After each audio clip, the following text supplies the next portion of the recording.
CP. രാധാകൃഷ്ണനെ ഉപരാഷ്ട്രപതി സ്ഥാനാർത്ഥിയായി പ്രഖ്യാപിച്ചതിലൂടെ BJP. ലക്ഷ്യമിടുന്നത് തമിഴ്നാട് തെരഞ്ഞെടുപ്പിൽ നേട്ടമുണ്ടാക്കാൻ. തീരുമാനം ദക്ഷിണേന്ത്യൻ രാഷ്ട്രീയത്തിൽ നിർണായകം. പ്രതിപക്ഷ നേതാക്കളുടെ പിന്തുണ തേടാനും ശ്രമം. DMK പിന്തുണച്ചേക്കില്ല. സ്ഥാനാർത്ഥിത്വം ചർച്ച ചെയ്യാൻ ഇന്ത്യ സഖ്യയോഗം ഇന്ന്.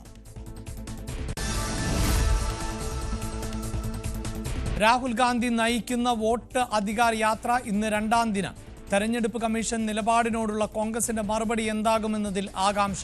വിമർശനം തുടരും. ബീഹാർ വോട്ടർ പട്ടികയിൽ നിന്ന് ഒഴിവാക്കിയ 65 ലക്ഷം പേരുടെ വിവരങ്ങൾ കമ്മീഷൻ പുറത്തുവിട്ടു.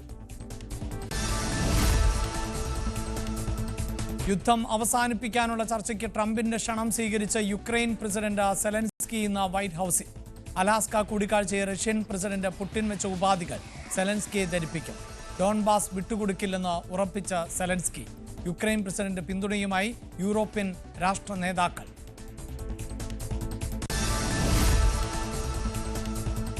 ചൈനീസ് വിദേശകാര്യമന്ത്രി വാങ് യി ഇന്ന് ഡൽഹിയിൽ എത്തും. നാളെ പ്രധാനമന്ത്രി നരേന്ദ്രമോദിയുമായി കൂടിക്കാഴ്ച. ഇന്ന് വൈകിട്ട് വിദേശകാര്യമന്ത്രി എസ് ജയശങ്കറിനെയും കാണും.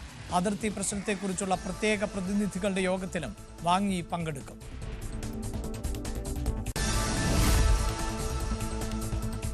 വടക്ക് പടിഞ്ഞാറൻ പാകിസ്ഥാനിലെ വെള്ളപ്പൊക്കത്തിൽ മരണം 300 കടന്നു. മിന്നൽ പ്രളയത്തിന് കാരണമായത് പേമാരിയും മേഘവിസ്ഫോടനവും. ഖൈബർ പ്രവിശ്യയിലെ ഗൂണർ പർവ്വത പ്രദേശത്ത് 54 മൃതദേഹങ്ങൾ കണ്ടെത്തി.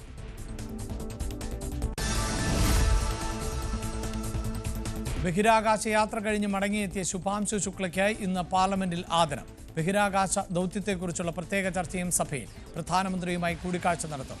ജന്മനാടായ ലക്നൌ ശുഭാംശു സന്ദർശിക്കും. സംസ്ഥാന സെക്രട്ടറി M.V. ഗോവിന്ദന്റെ മകൻ ശ്യാംജിത്തിനെ പ്രതിസ്ഥാനത്ത് നിർത്തുന്ന കത്ത് ചോർച്ചാ വിവാദത്തിൽ ഇനിയും പ്രതികരിക്കാതെ CPIM. സംസ്ഥാന ദേശീയ നേതൃത്വങ്ങളെ സംശയനിഴലിലാക്കിയിട്ടും ഒരക്ഷരം മിണ്ടാതെ നേതാക്കൾ. പോളിറ്റ് ബ്യൂറോ ഇന്ന് ഡൽഹിയിൽ. വിവാദം ചർച്ചയാകുമോ എന്ന് ഉറപ്പില്ല. പ്രതിപക്ഷവും BJPയും ഏറ്റെടുത്തതിലൂടെ രാഷ്ട്രീയ പ്രതിസന്ധിയിലായി CPIM. സീറോ മലബാർ സഭ സിനഡിന് ഇന്ന് കാക്കനാട് മൗണ്ട് സെന്റ് തോമസിൽ തുടക്കം. മേജർ ആർച്ച് ബിഷപ്പ് റാഫേ തട്ടിൽ ഉദ്ഘാടനം ചെയ്യും. ഇന്ത്യയിലും വിദേശത്തുമുള്ള 52 ബിഷപ്പുമാർ പങ്കെടുക്കും. ഛത്തീസ്ഗഡിലെ കന്യാസ്ത്രീകളുടെ അറസ്റ്റും വിവാദങ്ങളും സിനഡിൽ ചർച്ചയാകും. ന്യൂസ് 18 പുറത്തുവിട്ട സംവരണത്തിനായി ജാതിമാറ്റ തട്ടിപ്പിൽ നടപടി ആവശ്യപ്പെട്ട് നാടാർ സംഘടനകളുടെ സമരം ഇന്ന് തിരുവനന്തപുരത്ത്. സെക്രട്ടേറിയറ്റിന് മുന്നിൽ ധർണ രാവിലെ 11-ന്. ലത്തീൻ കത്തോലിക്ക സഭ നിലപാടിനോട് വിയോജിക്കുന്നവരും പങ്കെടുക്കും. അനധികൃതമായി ജോലി നേടിയവരെ പുറത്താക്കണമെന്ന ആവശ്യം. കനത്ത മഴയെ തുടർന്ന് എറണാകുളം തേവയ്ക്കലിൽ മണ്ണിടിച്ചിൽ. എടത്തല സഹകരണ അങ്ങാടിക്ക് സമീപം 25 അടി ഉയരത്തിൽ നിന്ന് മണ്ണിടിഞ്ഞു വീണു. അപകട ഭീഷണിയിൽ പ്രദേശത്തെ വീടുകൾ.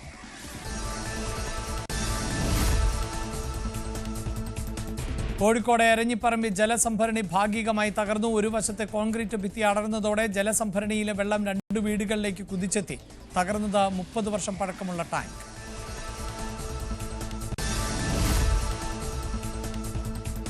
വടക്കൻ ജില്ലകളിൽ ഇന്നും മഴ കനത്തു പെയ്യുമെന്ന് മുന്നറിയിപ്പ്. കണ്ണൂരിലും കാസർഗോഡും ഓറഞ്ച് അലർട്ട്. മലപ്പുറം, കോഴിക്കോട്, വയനാട് ജില്ലകളിൽ ഓറഞ്ച് അലർട്ട്. തൃശൂർ ജില്ലയിലെ ഓണപ്പരീക്ഷ മാറ്റി. സ്കൂളുകൾക്ക് അവധി.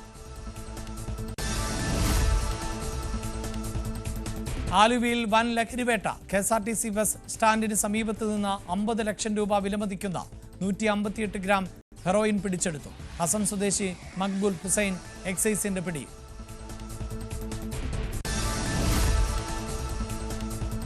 ബലാത്സംഗ കേസിൽ റാപ്പർ വേടന്റെ മുൻകൂർ ജാമ്യാപേക്ഷ ഇന്ന് ഹൈക്കോടതിയിൽ. ഹർജി എത്തുന്നത് ജസ്റ്റിസ് ബെച്ചു കുര്യൻ ജോസഫിന്റെ ബെഞ്ചിൽ. പരാതി 2021-നും 2023-നും ഇടയിൽ വിവാഹ വാഗ്ദാനം നൽകി പീഡിപ്പിച്ചുവെന്ന്. കേസിൽപ്പെടുത്തുമെന്ന് യുവതി നിരന്തരം ഭീഷണിപ്പെടുത്തിയെന്ന് ജാമ്യം തേടിയുള്ള വേടന്റെ വാദം.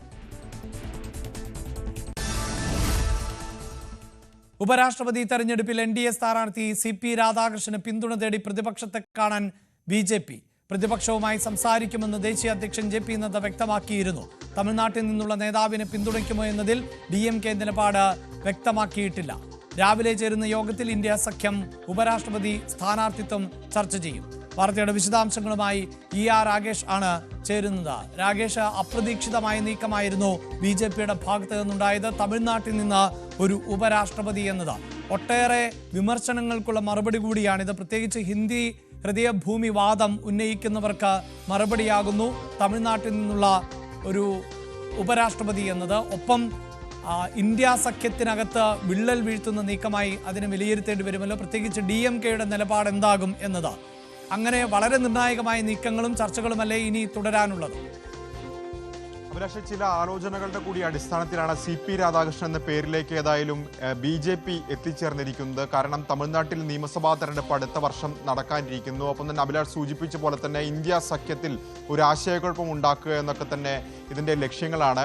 കാരണം തമിഴ്നാട്ടിലെ തന്നെ കൊങ്കുനാട് മേഖലയിൽ നിന്നുള്ള നേതാവാണ് CP രാധാകൃഷ്ണൻ. കോയമ്പത്തൂർ അടക്കമുള്ള മേഖല ഉൾപ്പെടുന്ന കൊങ്കുനാട് പരമ്പരാഗതമായി BJP-യുടെയും ഒപ്പം തന്നെ ADMK-യുടെയും ശക്തി കേന്ദ്രമാണ്. അവിടേക്ക് കടന്നു കയറാനുള്ള ശ്രമം DMK പലപ്പോഴായി നടത്തിയിട്ടുണ്ട്. ഏറ്റവും ഒടുവിൽ കഴിഞ്ഞ ലോക്സഭാ തെരഞ്ഞെടുപ്പ് നോക്കുകയാണെങ്കിൽ അവിടെ ഇന്ത്യ സഖ്യത്തിൽ CPM മത്സരിച്ച സീറ്റായിരുന്നു കോയമ്പത്തൂർ. അവിടെ DMK തന്നെ സ്വന്തം സ്ഥാനാർത്ഥിയെ നിർത്തുന്നതും വിജയിപ്പിച്ചെടുക്കുന്നതൊക്കെ തന്നെ കണ്ടതാണ്. മാത്രവുമല്ല, ഗൗണ്ടർ സമുദായം ുള്ള നേതാവാണ് CP രാധാകൃഷ്ണൻ. നേരത്തെ ഗൗണ്ടർ സമുദായത്തിനുള്ള നേതാവായിരുന്നു പളനിസ്വാമി. അവിടെ പളനിസ്വാമി ഗൗണ്ടർ സമുദായത്തിനുള്ള നേതാവാണ്. ഒപ്പം തന്നെ അണ്ണാമലയും ഇതേ സമുദായത്തിനുള്ള നേതാവാണ്. പക്ഷേ അണ്ണാമലയെ മാറ്റിക്കൊണ്ടാണ് പിന്നീട് തേവർ സമുദായത്തിനുള്ള നായനാർ നാഗേന്ദ്രനെ BJP സംസ്ഥാന അധ്യക്ഷനാക്കിയതൊക്കെ. അപ്പോൾ ഈ സമുദായങ്ങളെയൊക്കെ തന്നെ ഒപ്പം നിർത്താനുള്ള ശ്രമങ്ങൾ നടത്തുന്നുണ്ട്. അതിൻ്റെ കൂടി അടിസ്ഥാനത്തിലാണ് CP രാധാകൃഷ്ണൻ എന്ന പേരിലേക്ക് വരുന്നത്.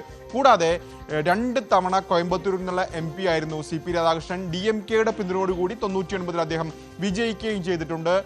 ADMK-യുമായും DMK-യുമായി നല്ല ബന്ധമുണ്ട് CP രാധാകൃഷ്ണൻ. അപ്പോൾ സ്വാഭാവികമായും DMK-യുടെ അടക്കമുള്ള കക്ഷികളുടെ പിന്തുണ ഉറപ്പാക്കി വിജയം കുറച്ചുകൂടി തിളക്കമാക്കുക എന്ന ലക്ഷ്യം BJP-ക്ക് ഉണ്ട് എന്ന കാര്യത്തിൽ സംശയമില്ല. കാരണം 422 പേരുടെ പിന്തുണ അംഗബലം എടുക്കുകയാണെങ്കിൽ ഉണ്ട് BJP NDA-ക്ക് ഉണ്ട്. പക്ഷേ 396 പേരുടെ പിന്തുണ മാത്രം മതി വിജയിപ്പിച്ചെടുക്കാൻ.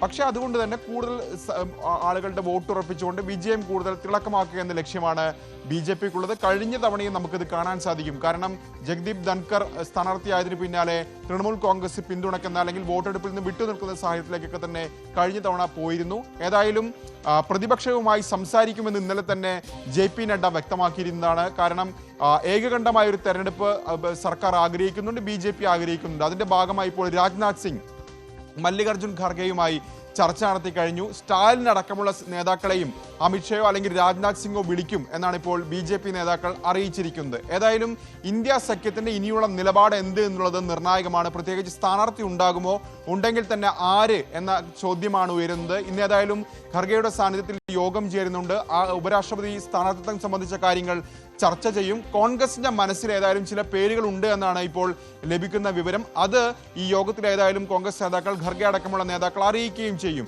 DMK-യുടെ നിലപാട് ഇതുവരെ DMK പരസ്യമായി പ്രഖ്യാപിച്ചിട്ടില്ല. DMK നേതാക്കൾ ഏതായാലും CP രാധാകൃഷ്ണനെ സ്ഥാനാർത്ഥി സ്വാഗതം ചെയ്തുകൊണ്ട് രംഗത്ത് വന്നിട്ടുണ്ട്. പക്ഷേ ഭൂരിപക്ഷത്തിന്റെ നിലപാട് DMK-യിൽ ഇന്ത്യ സഖ്യത്തിന് സ്ഥാനാർത്ഥി നിർത്തുകയാണെങ്കിൽ അതിനൊപ്പം നിൽക്കണം എന്നുള്ളതാണ്, BJP-യെ എതിർക്കണം എന്നുള്ളതാണ്. കാരണം CP രാധാകൃഷ്ണൻ തമിഴ്നാട്ടുകാരനാണ് എന്ന ഒരു വാദം ഉയർത്തിക്കൊണ്ട് ആ ചോദ്യം ഉന്നയിക്കാൻ BJP അത്തരമൊരു ചോദ്യം ഉന്നയിക്കാനുള്ള സാധ്യത DMK നേതൃത്വം മുന്നിൽ കാണുന്നുണ്ട്. പക്ഷേ അതിനുള്ള മറുപടി ഏതായാലും രാഷ്ട്രീയമായി മറുപടി നൽകുക എന്ന തീരുമാനത്തിലേക്ക് DMK എത്തിച്ചേർന്നിട്ടുണ്ട് എന്നാണ് ഇപ്പോൾ ലഭിക്കുന്ന വിവരം. ഏതായാലും ഇന്ന് ഖർഗെയുടെ സാന്നിധ്യത്തിൽ ചേരുന്ന യോഗത്തിൽ ചില ചർച്ചകൾ ഉണ്ടാകാം. ഒരുപക്ഷെ ഉപരാഷ്ട്രപതി സ്ഥാനാർത്ഥി പ്രഖ്യാപനം അടക്കമുള്ള കാര്യങ്ങളിലേക്ക് കടന്നില്ലെങ്കിലും ഒരു ചർച്ചകളിലേക്ക് ഇന്ത്യ സഖ്യം കടക്കുമെന്ന കാര്യത്തിൽ സംശയമില്ല. അഭിലാഷ്, യെസ്, ഇതാണ് ഇപ്പോഴത്തെ പശ്ചാത്തലം. അതായത് അപ്രതീക്ഷിതമായ ഒരു പേര് ഈ ഉപരാഷ്ട്രപതി സ്ഥാനത്തേക്ക് BJP ഉയർത്തുമ്പോൾ അതിലിനി ഇന്ത്യ സഖ്യത്തിന്റെ നിലപാടെന്ത്, തമിഴ്നാട്ടിലെ രാഷ്ട്രീയ പാർട്ടികൾ പ്രത്യേകിച്ച് DMK-യുടെ നിലപാടെന്ത് എന്നത് ഏറെ പ്രധാനമാവുകയാണ്. അതേസമയം രാഹുൽ ഗാന്ധി നയിക്കുന്ന വോട്ടർ അധികാർ യാത്ര 2ാം ദിനത്തിലേക്ക് കടക്കുകയാണ്. ആരോപണങ്ങൾ തള്ളിയ തെരഞ്ഞെടുപ്പ് കമ്മീഷന് എതിരെ വിമർശനം ശക്തമാക്കാനാണ് ഇന്ത്യ സഖ്യത്തിന്റെ തീരുമാനം. കുടുംബായിലെ അമ്പായിൽ നിന്നാണ് യാത്രയുടെ 2ാം ദിനം ആരംഭിക്കുക. അതിനിടെ ബീഹാർ വോട്ടർ പട്ടികയിൽ നിന്ന് നീക്കം ചെയ്ത 65 ലക്ഷം പേരുടെ പേരുകൾ തെരഞ്ഞെടുപ്പ് കമ്മീഷൻ പ്രസിദ്ധീകരിച്ചു. MG മിഥുനാണ് ഈ വാർത്തയുടെ വിശദാംശങ്ങളുമായി ചേരുന്നത്. മിഥുൻ, വോട്ടധികാർ യാത്ര ആരംഭിക്കുമ്പോൾ തെരഞ്ഞെടുപ്പ് കമ്മീഷന് മറുപടി ഉണ്ടായിരുന്നില്ല.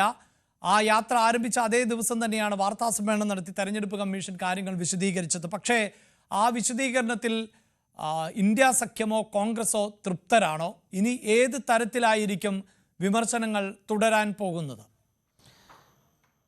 അഭിലാഷ്, കഴിഞ്ഞ ദിവസം തെരഞ്ഞെടുപ്പ് കമ്മീഷൻ നടത്തിയ വാർത്താ സമ്മേളനത്തിൽ നടത്തിയ ചില കാര്യങ്ങളുണ്ടായിരുന്നു, ചില വിശദീകരണങ്ങൾ ഉണ്ടായിരുന്നു. ആ വിശദീകരണങ്ങളൊന്നും തന്നെ സ്വീകരിക്കാൻ അല്ലെങ്കിൽ അതിൽ സംതൃപ്തരാകാൻ കോൺഗ്രസ് നേതാക്കളോ അല്ലെങ്കിൽ ഇന്ത്യ സഖ്യത്തിലെ നേതാക്കളോ തയ്യാറല്ല എന്ന് തന്നെയാണ് നമുക്ക് അറിയാൻ സാധിക്കുന്നത്. കാരണം സ്വാഭാവികമായും നേരത്തെ രാഹുൽ ഗാന്ധി ഉന്നയിച്ചിട്ടുള്ള ചില ആരോപണങ്ങളിൽ 5 കാര്യങ്ങളിൽ വ്യക്തത തേടണമെന്ന് അല്ലെങ്കിൽ വ്യക്തത നൽകണമെന്നുള്ള ആവശ്യം മുന്നോട്ട് വെക്കുകയും ചെയ്തിരുന്നു. പക്ഷേ അതൊന്നും തന്നെ പരാമർശിക്കാൻ തെരഞ്ഞെടുപ്പ് കമ്മീഷൻ തയ്യാറായില്ല എന്നുള്ളതാണ് ഏറ്റവും ശ്രദ്ധേയമായിട്ടുള്ള കാര്യം. അതേസമയം മാപ്പ് പറയാൻ രാഹുൽ ഗാന്ധി തയ്യാറാകണം, സത്യവാങ്മൂലം സമർപ്പിക്കണമെന്നടക്കമുള്ള കാര്യങ്ങൾ വീണ്ടും ആവർത്തിച്ച് തെരഞ്ഞെടുപ്പ് കമ്മീഷൻ ആവശ്യപ്പെടുന്ന ഒരു സാഹചര്യം ഉണ്ടാവുകയും ചെയ്തു. പക്ഷേ അതിൽ നിലപാട് കൂടുതൽ കടുപ്പിക്കുകയാണ്. ഇനിയും കൂടുതൽ ശക്തമായ രീതിയിൽ പ്രതിഷേധം കടുപ്പിച്ചുകൊണ്ട് മുന്നോട്ട് പോവുക എന്നുള്ളതാണ് കോൺഗ്രസിനെ സംബന്ധിച്ചും ഒപ്പം തന്നെ ഇന്ത്യ സഖ്യത്തിനെ സംബന്ധിച്ചും ഇനി നടക്കാൻ പോകുന്നത് എന്നുള്ളത് തന്നെയാണ്. അതിന്റെ ഭാഗമായാണ് ഇത്തരത്തിൽ വോട്ടർ അധികാർ യാത്ര എന്ന പേരിൽ ബീഹാറിൽ തന്നെ, അതായത് വരാൻ പോകുന്ന നിയമസഭാ തെരഞ്ഞെടുപ്പ് ബീഹാറിൽ നടക്കാൻ പോവുകയാണ്. അത് മുന്നിൽ കണ്ടുകൊണ്ട് തന്നെയാണ് ഇത്തരത്തിലുള്ള ഒരു യാത്രയ്ക്ക് കൂടി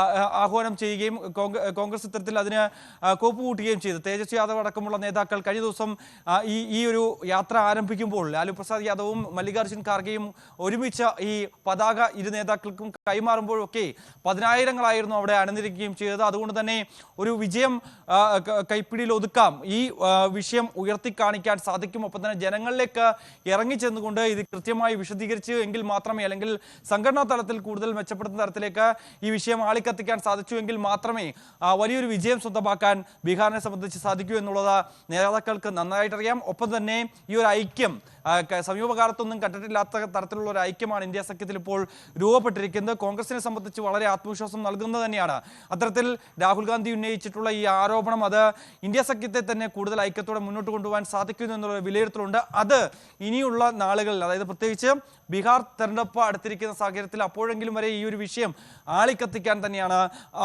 ഇത്തരത്തിൽ കോൺഗ്രസിന്റെയും ഒപ്പം തന്നെ ഇന്ത്യ സഖ്യത്തിന്റെയും തീരുമാനം സംബന്ധിച്ചുള്ള ധാരണയൊക്കെ നേരത്തെ നേതാക്കൾ തമ്മിലുള്ള യോഗത്തിൽ തീരുമാനമാവുകയും ചെയ്തിട്ടുണ്ട്. എന്തായാലും ഇന്ന് ഈ യാത്ര ആരംഭിച്ചിട്ടുണ്ട് എന്നാണ് മനസ്സിലാക്കാൻ സാധിക്കുന്നത്. അതിനുശേഷം ഇദ്ദേഹം അവിടുത്തെ സൂര്യക്ഷേത്രം അത് സന്ദർശിക്കും രാഹുൽ ഗാന്ധി എന്നുള്ളത് കൂടിയുണ്ട്. വൈകിട്ട് ഗയയിലാണ് ഈ യാത്രയുടെ സമാപനം എന്നുള്ളത് തന്നെയാണ്. ഈ 17 ദിവസം നീണ്ടു നിൽക്കുന്ന യാത്ര ഒടുവിൽ സെപ്റ്റംബർ 1-ന് എത്തുമ്പോൾ പട്നയിൽ ഒരു മഹാറാലിയാക്കി മാറ്റുക എന്നുള്ളതാണ്. പ്രതിപക്ഷ നിരയിലെ എല്ലാ പ്രധാനപ്പെട്ട നേതാക്കളും അല്ലെങ്കിൽ പ്രതിപക്ഷ പാർട്ടികളിലെ മുഖ്യമന്ത്രിമാരായിരിക്കുന്ന ആളുകൾ ഉൾപ്പെടെ പങ്കെടുപ്പിച്ചുകൊണ്ട് വലിയൊരു മഹാറാലിയാക്കി മാറ്റുക എന്നുള്ളതാണ്. ഈ ഒരു വിഷയത്തിൽ ജനങ്ങളെ കൂടി തെരുവിലിറക്കിക്കൊണ്ട് വലിയൊരു പ്രക്ഷോഭം സംഘടിപ്പിക്കുന്ന തരത്തിലേക്ക് കൂടി കാര്യങ്ങൾ മാറുന്നു എന്നുള്ളത് തന്നെയാണ് നമുക്ക് മനസ്സിലാക്കുന്നത്. അതേസമയം ചില ആവശ്യങ്ങൾ, അതായത് ഈ ബീഹാറിലെ 65 ലക്ഷത്തോളം പേരെ ഈ SIR-മായി ബന്ധപ്പെട്ട പുറത്താക്കിയ നടപടി അത് സുപ്രീം കോടതി ചോദ്യം ചെയ്തിരുന്നു. ഒപ്പം തന്നെ എന്ത് കാരണത്തിന്റെ അടിസ്ഥാനത്തിലാണ് അല്ലെങ്കിൽ എന്തുകൊണ്ടാണ് ഇത്തരത്തിൽ ഇത്രയും അധികം പേരെ ഓരോരുത്തരെയും പ്രത്യേകം ഒഴിവാക്കാൻ ഇടയാക്കിയ സാഹചര്യം അതടക്കം വിശദീകരിച്ചുകൊണ്ട് വെബ്സൈറ്റിൽ പ്രസിദ്ധീകരിക്കണമെന്നുള്ള ആവശ്യം സുപ്രീം കോടതി മുന്നോട്ട് വെച്ചിരുന്നു. അതിന്റെ അടിസ്ഥാനത്തിൽ അത് ഇപ്പോൾ തെരഞ്ഞെടുപ്പ് കമ്മീഷൻ വെബ്സൈറ്റിൽ പ്രസിദ്ധീകരിച്ചിരിക്കുന്നു എന്നുള്ളത് തന്നെയാണ്. 65 ലക്ഷം പേരുടെയും പേരുവിവരങ്ങൾ അടക്കം വെച്ചുകൊണ്ടാണ് ഈ ഒരു പ്രസിദ്ധപ്പെടുത്തിയിരിക്കുന്നത് രേഖകൾ എന്നുള്ളതാണ്. അതിലേതെങ്കിലും തരത്തിൽ പരാതികൾ ഉണ്ടെങ്കിൽ അതടക്കം ഹാജരാക്കിക്കൊണ്ട് അവർക്ക് സുപ്രീം കോടതിയെ സമീപിക്കാം എന്നുള്ള രീതിയിലുള്ള ചില കാര്യങ്ങൾ കൂടി കോടതി നേരത്തെ പറഞ്ഞു വെക്കുകയും ചെയ്തിട്ടുണ്ട്. എന്തായാലും നിലവിലെ സാഹചര്യത്തിൽ അതിൽ എങ്ങനെയാണ് ഇവർ ഒഴിവാക്കപ്പെടാനുണ്ടായ സാഹചര്യം നടക്കമുള്ള കാര്യങ്ങൾ പരിശോധിക്കുകയാണ്. കൂടാതെ തെരഞ്ഞെടുപ്പ് കമ്മീഷൻ നേരത്തെ ഉയർത്തിയ ചില കാര്യങ്ങൾ ഉണ്ടായിരുന്നു. എന്തുകൊണ്ട് 45 ദിവസം തെരഞ്ഞെടുപ്പ് കഴിഞ്ഞ് 45 ദിവസത്തോളം സമയമുണ്ടായിരുന്നു, ആ സമയത്ത് എന്തുകൊണ്ട് ഈ പരാതിയുമായി ഒരു പാർട്ടികളും രംഗത്ത് വന്നില്ല, അല്ലെങ്കിൽ ഒരു നേതാക്കളും രംഗത്ത് വന്നില്ല എന്നൊരു ചോദ്യമാണ് ഇതുമായി ബന്ധപ്പെട്ട ഉയർന്നത്. അതിന് മറു ചോദ്യം അല്ലെങ്കിൽ അതിന് ഖണ്ഡിക്കുന്ന തരത്തിലുള്ള ചില ചോദ്യങ്ങളും പ്രതിപക്ഷ നിരയിൽ നിന്നുണ്ട് എന്നുള്ളത് തന്നെയാണ്. രാഹുൽ ഗാന്ധി ചോദിച്ചൊരു കാര്യമുണ്ടായിരുന്നു, എന്തുകൊണ്ടാണ് ഇത്തരത്തിൽ ഈ 45 ദിവസം കഴിഞ്ഞ് കഴിഞ്ഞാൽ ഡിജിറ്റൽ രേഖകൾ അടക്കം നശിപ്പിക്കാനുള്ള ഒരു ഭേദഗതി കൊണ്ടുവന്നത് എന്തുകൊണ്ടാണ്? അത് ഇതിന്റെ ഭാഗമായാണ്, അട്ടിമറി നടത്തുന്നതിന്റെ ഭാഗമായിട്ടാണ്. കൂടുതൽ സംസ്ഥാനങ്ങളിലും ഈ നടത്തുന്ന തെരഞ്ഞെടുപ്പുകളിലും അത് ഇപ്പോൾ പ്രതിപക്ഷം വിജയിച്ചിട്ടുള്ള സംസ്ഥാനങ്ങളാണ് എങ്കിൽ പോലും തന്നെ അവിടെയൊക്കെ ഈ ആരോപണങ്ങൾ ഉയർന്നു വരുന്ന സാഹചര്യമുണ്ട്. അവിടെയൊക്കെ കൃത്യമായ പരിശോധന വേണമെന്നുള്ള, അല്ലെങ്കിൽ രാജ്യമെമ്പാടും ഈ ഒരു വിഷയത്തിൽ പരിശോധന ശക്തമാക്കണമെന്നുള്ള ആവശ്യം കൂടി കോൺഗ്രസ് ഇപ്പോൾ മുന്നോട്ട് വെക്കുന്നുണ്ട്, പ്രതിപക്ഷ പാർട്ടികൾ മുന്നോട്ട് വെക്കുന്നുണ്ട് എന്നുള്ളത് തന്നെയാണ് ഏറ്റവും ശ്രദ്ധേയമായിട്ടുള്ള കാര്യം. വാർത്തയുടെ വിശദാംശങ്ങളാണ് മിഥുൻ നൽകിയത്. അതേസമയം കത്ത് ചോർച്ച വിവാദത്തിൽ പ്രതികരിക്കുന്നില്ല CPIM. പാർട്ടി സംസ്ഥാന കേന്ദ്ര നേതൃത്വങ്ങളെ ഒരുപോലെ സംശയനിഴലിൽ ആക്കുന്നതായിരുന്നു ഈ വിവാദം. പാർട്ടിക്ക് പുറമെ സർക്കാരിനെതിരെയും ആരോപണം ശക്തമാണ്. പ്രതിപക്ഷവും BJPയും വിവാദം ഏറ്റെടുത്തതും CPIഎമ്മിനെ പ്രതിസന്ധിയിലാക്കുന്നുണ്ട്. VV അരുൺ ആണ് ചേരുന്നത്. അരുൺ, വളരെ രഹസ്യ സ്വഭാവത്തോടുകൂടി സൂക്ഷിക്കേണ്ടിയിരുന്ന ഒരു കത്ത്, ആ കത്ത് പുറത്തുപോയി എന്ന് ഈ പരാതിക്കാരൻ തന്നെ പറയുന്നു. ഇന്നലെ പരാതിക്കാരൻ ന്യൂസ് 18നോട് കൃത്യമായി ഗുരുതരമായ കുറേ ആരോപണങ്ങൾ കൂടി ഉന്നയിച്ചിരുന്നു. അതിൽ പാർട്ടി സെക്രട്ടറിയെ സംശയത്തിൻ്റെ നിഴലിലാക്കുന്ന ആരോപണങ്ങളുണ്ട്, അദ്ദേഹത്തിൻ്റെ കുടുംബത്തെ സംശയത്തിൻ്റെ നിഴലിലാക്കുന്ന ആരോപണങ്ങളുണ്ട്. അതോടൊപ്പം തന്നെ മുഖ്യമന്ത്രിയുടെ പ്രൈവറ്റ് സെക്രട്ടറി എന്ന് അത് ആ കാലഘട്ടത്തിലായിരിക്കണം, ശശിയെ ഉദ്ദേശിച്ച് ആയിരിക്കണം, അദ്ദേഹം ശശി എന്നാണ് പറഞ്ഞത്. അങ്ങനെയൊക്കെയുള്ള നിരവധി ആളുകളെ പ്രതിക്കൂട്ടി നിർത്തുന്ന, സംശയത്തിൻ്റെ നിഴലിലാഴ്ത്തുന്ന വിമർശനമാണ്, ആരോപണമാണ്. പക്ഷേ അതിലെന്തുകൊണ്ടാണ് പാർട്ടി പ്രതികരിക്കാത്തത് എന്നാണ് മനസ്സിലാക്കുന്നത് അരുൺ? CPIഎമ്മിന്റെ ഏറ്റവും പ്രധാനപ്പെട്ട നേതാക്കളെ ഉൾപ്പെടെ മാത്രമല്ല സർക്കാരിന്റെ ചില പദ്ധതികളെ പോലും സംശയത്തിലാക്കുന്ന ആരോപണമാണ് ഷർഷാദ് ഉന്നയിച്ചിട്ടുള്ളത്. പ്രത്യേകിച്ചും കഴിഞ്ഞ സർക്കാരിന്റെ കാലത്ത് ഒരു വിവാദമായ ആഴക്കടൽ മത്സ്യബന്ധനമുണ്ട്. ലോക കേരള സഭയെ ദുരുപയോഗപ്പെടുത്തിയാണ് ഇയാൾ ഈ നേതാക്കളുമായി അടുത്തു, അല്ലെങ്കിൽ തട്ടിപ്പുകൾക്ക് കൂടുതൽ തരത്തിലുള്ള വിമർശനമുണ്ട്. അത്തരത്തിൽ സർക്കാരിന്റെ പദ്ധതികളെയും മന്ത്രിമാരും നേതാക്കളും അടക്കമുള്ളവരെയും ഒക്കെ സംശയത്തിലാക്കുന്ന ആരോപണം തന്നെയാണ് ഈ ഷർഷാദ് ഉന്നയിച്ചിട്ടുള്ളത്. പക്ഷെ CPIഎം ഇതുവരെയും പ്രതികരിച്ചിട്ടില്ല.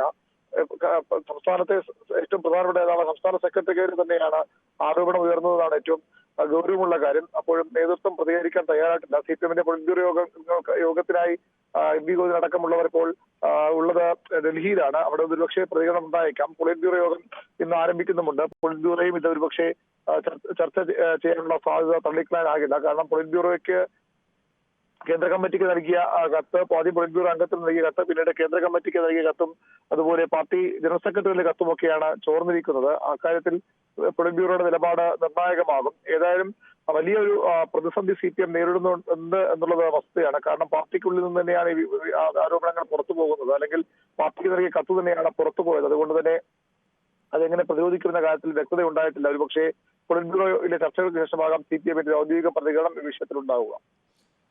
യെസ്, ഔദ്യോഗികമായൊരു പ്രതികരണം എന്താ, പാർട്ടിക്ക് എന്താണ് പറയാനുള്ളത് എന്നത് തന്നെയാണ് ഇതിൽ പ്രധാനപ്പെട്ടതായി മാറുന്നത്. പക്ഷേ ഇതുവരെയും പാർട്ടിയുടെ ഭാഗത്ത് നിന്ന് ഒരു പ്രതികരണവും ഉണ്ടായിട്ടില്ല. മറ്റു വാർത്തകൾ ഇടവേളയ്ക്ക് ശേഷം.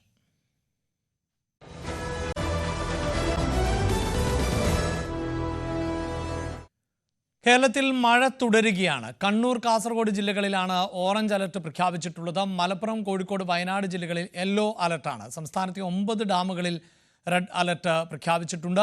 തൃശ്ശൂരിൽ പ്രൊഫഷണൽ കോളേജുകൾ ഉൾപ്പെടെയുള്ള എല്ലാ വിദ്യാഭ്യാസ സ്ഥാപനങ്ങൾക്കും ഇന്ന് കളക്ടർ അവധി പ്രഖ്യാപിച്ചിട്ടുണ്ട്.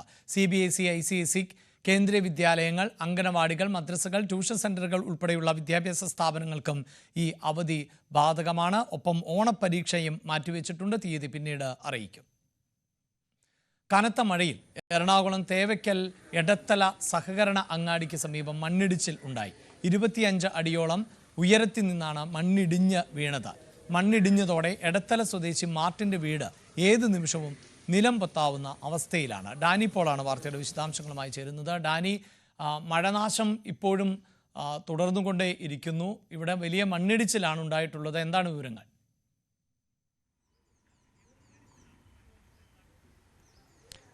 അഭിലാഷ, ജില്ലയിൽ കഴിഞ്ഞ കുറച്ച് ദിവസങ്ങളായി തന്നെ മറ്റിടങ്ങളിൽ എന്ന പോലെ തന്നെ മഴ തുടരുന്നുണ്ട്. മഴയുടെ ശക്തി ഏറിയും കുറഞ്ഞുമെല്ലാം തന്നെ ആയിരിക്കുന്നുണ്ട്. പലപ്പോഴും ഈ നഗരത്തിൽ പെയ്യുന്ന മഴ വലിയ രീതിയിലേക്ക് ബുദ്ധിമുട്ടുകൾ സൃഷ്ടിക്കുന്നില്ല. കുറച്ച് വെള്ളക്കെട്ട് കുറച്ച് നേരത്തേക്ക് എന്ന രീതിയിലാണ് ഉണ്ടാകുന്നത്. പക്ഷേ അത് നഗരത്തിൽ നിന്ന് മാറുമ്പോൾ, ഈ ജില്ലയുടെ മറ്റ് ഇടങ്ങളിലേക്കെല്ലാം വരുമ്പോൾ കുറച്ച് മാറി വരുമ്പോഴുള്ള സാഹചര്യങ്ങൾ വ്യത്യസ്തമാണ്. കഴിഞ്ഞ കുറേ ദിവസങ്ങളായി തുടരുന്ന മഴ മൂലം ഈ വലിയ ഉയർന്ന പ്രദേശങ്ങളിൽ പലയിടത്തും മണ്ണിടിച്ചിൽ ഉണ്ടാകുന്നുണ്ട്. നമ്മളുള്ളത് അതുപോലെയുള്ള ഒരു പ്രദേശത്താണ് നിൽക്കുന്നത്.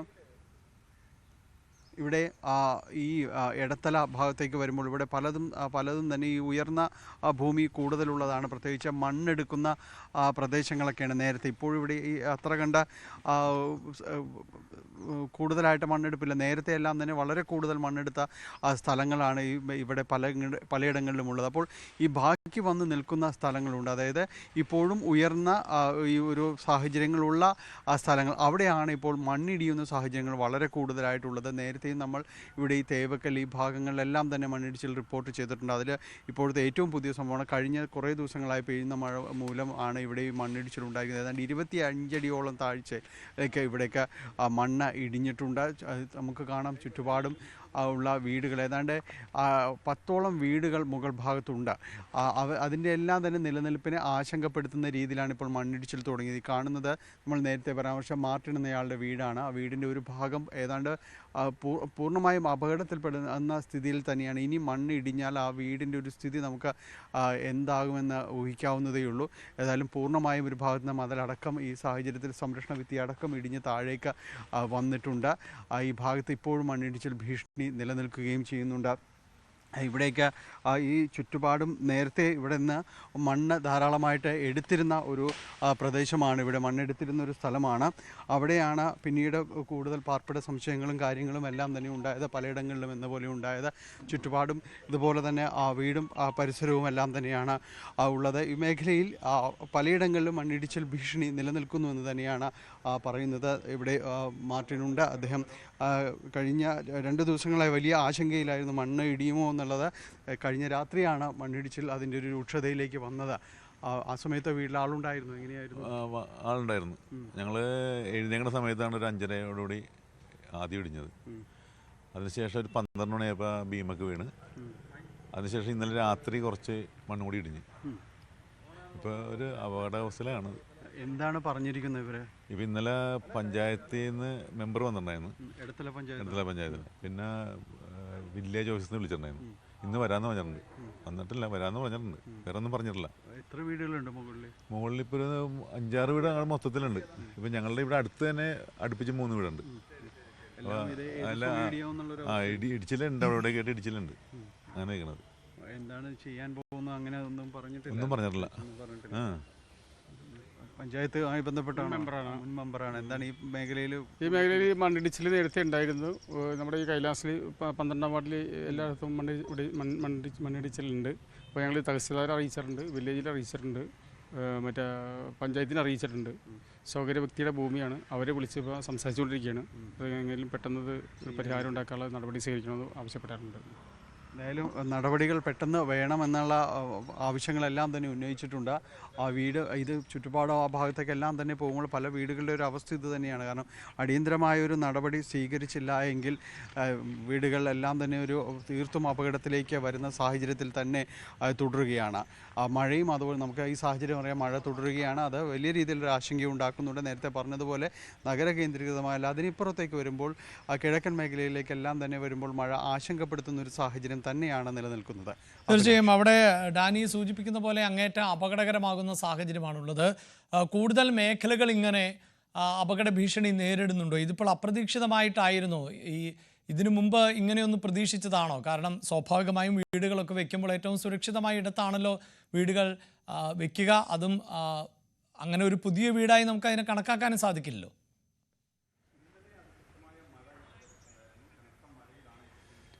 നേരത്തെയും അതായത് ഇത്രത്തോളം താരതമ്യേന ഒരു ഉറപ്പുള്ള പ്രദേശം എന്ന രീതിയിലാണ് ഇവരെല്ലാം തന്നെ കണ്ടിരുന്നത്. ഇതിൽ മണ്ണെടുപ്പ് വളരെ നാളുകൾക്ക് മുൻപ് നടന്നതാണ്. അതിനുശേഷം ഇവരെല്ലാം തന്നെ വീട് വയ്ക്കുമ്പോഴുള്ളൊരു സാഹചര്യം ഇപ്പോൾ നമ്മൾ കാണുന്നത് പോലെ തന്നെയാണ്. ഈ ഭാഗങ്ങളിലെല്ലാം തന്നെ ഒരു മൈതാനം പോലുള്ളൊരു സ്ഥലമായിരുന്നു. പിന്നീടാണ് ഒരു റെസിഡൻഷ്യൽ ഏരിയ എന്നെല്ലാം തന്നെ പറയുന്ന രീതിയിലേക്കെല്ലാം തന്നെ മാറിയത്. അപ്പോൾ വളരെ നാളുകൾക്ക് മുൻപ് തന്നെ ഇതുപോലുള്ളൊരു കുന്നിൻ പ്രദേശം എല്ലാം തന്നെ ഒരു ഭാഗം പൂർണ്ണമായും തന്നെ മണ്ണെടുത്ത ഒരവസ്ഥയിലായിരുന്നു. ബാക്കി അവശേഷിക്കുന്ന ആ ഒരു ഉയർന്ന പ്രദേശത്ത് വീടുകൾ സ്വാഭാവികമായും വരികയും ചെയ്തിരുന്നു. എല്ലാവരും കരുതിയിരുന്നത് ഇതിന് ഒരു നല്ല ഉറപ്പ് എന്നുള്ള രീതിയിൽ തന്നെയാണ് എല്ലാവരും തന്നെ കരുതുന്നത്. ആ മരങ്ങളും എല്ലാം ഒരുപാട് ഉള്ള ഒരു പ്രദേശം കൂടിയാണ്. പക്ഷേ കാലക്രമേണ ഇതിൽ അതിൻ്റെ ഒരു ഉറപ്പ് നഷ്ടപ്പെടുന്നു. മഴ തുടർച്ചയായിട്ട് പെയ്യുന്നു, അതുകൊണ്ട് ആ ഒരു ഉറപ്പ് നഷ്ടപ്പെടുന്നു. അപ്പോൾ ഇങ്ങനെയുള്ള പ്രദേശത്ത് സ്വാഭാവികമായി എല്ലാവരും തന്നെ ചെയ്യുന്നത് ഒരു സംരക്ഷണ ഭിത്തി കെട്ടുക എന്നതാണ്. കാരണം അല്ലാതെ അത് നിയന്ത്രിച്ച സ്വാഭാവികതയോടുകൂടി, കാരണം അതിൻ്റെ ഒരു സ്വാഭാവികത മണ്ണെടുക്കുന്നതോടുകൂടി തന്നെ പൂർണ്ണമായും ഇല്ലാതായിരിക്കുന്നു. അതിൻ്റെ സ്വാഭാവികത നിലനിർത്തി അത് നഷ്ടപ്പെട്ടു. പിന്നെ ഏത് സമയവും അത് ഇടിഞ്ഞു വീഴാവുന്ന ഒരു അവസ്ഥയിലേക്ക് തന്നെയാണ്. അപ്പോൾ അതിനെ നിലനിർത്തണമെങ്കിൽ ഈ രീതിയിൽ ഭിത്തി കെട്ടി, സംരക്ഷണ ഭിത്തി കെട്ടി എല്ലാം തന്നെ നിലനിർത്താനായിട്ട് സാധിക്കുകയുള്ളൂ. പക്ഷേ ആ രീതിയിലുള്ളൊരു നടപടികൾ ഒന്നും ഉണ്ടായിരുന്നില്ല. അത് തന്നെയാണ് ഇപ്പോൾ ഒരു അപകടാവസ്ഥയിലേക്ക് എത്തിച്ചതും. ഇനിയിപ്പോൾ അങ്ങനെ നിലനിർത്തണമെങ്കിൽ നമ്മൾ നേരത്തെ പറഞ്ഞതുപോലെ ഈ സംരക്ഷണ ഭിത്തി കൂടിയേ തീരൂ. അതിനിപ്പോൾ സ്വകാര്യ വ്യക്തിയുടെ ഒരു സ്ഥലമാണ്. അയാളെ അറിയിച്ചിട്ടുണ്ട്. പഞ്ചായത്ത് അയാളോട് അടിയന്തരമായി ഇവിടെ എത്താനായിട്ട് ആവശ്യപ്പെട്ടിട്ടുണ്ട്. ഇനി അതിൽ എന്താണ് ചെയ്യാൻ കഴിയുക എന്നതാണ് നോക്കുന്നത്. കാരണം ഏതാണ്ട് 8-10ഓളം വീടുകൾ മുകളിലുണ്ട്. അവരേത് സമയവും വീടെല്ലാം തന്നെ ഇടിയാവുന്ന ഒരു അവസ്ഥയിൽ നിൽക്കുമ്പോൾ അടിയന്തരമായ ഇടപെടലുകൾ ഇക്കാര്യത്തിൽ ആവശ്യമാണ്. ജില്ലാ ഭരണകൂടം അടക്കം അതിനുള്ളൊരു നിർദ്ദേശം നൽകിയിട്ടുണ്ട് എന്നാണ് മനസ്സിലാകുന്നത്. ഈ മേഖലയിലേക്ക് വരുമ്പോൾ ഈ പെരുമ്പാവൂര്, അതോടൊപ്പം തന്നെ അതിനുമുണ്ട് എടത്തല, ഈ മേഖലയിലെല്ലാം തന്നെ സമാനമായ രീതിയിൽ പലയിടങ്ങളും ഇതുപോലെ തന്നെയുണ്ട്. വലിയ രീതിയിലുള്ള മണ്ണെടുത്ത പ്രദേശങ്ങളാണ്. പിന്നീട് അങ്ങനെ സംരക്ഷണ ഭിത്തി ഒന്നുമില്ലാതെ തന്നെ ആ വീടുകൾ അതിന് മുകളിൽ വരികയും പിന്നീട് അതിന് വശങ്ങളിടുകയും ചെയ്യുന്ന സാഹചര്യമാണ് പലയിടത്തും തന്നെ സംഭവിക്കുന്നത്.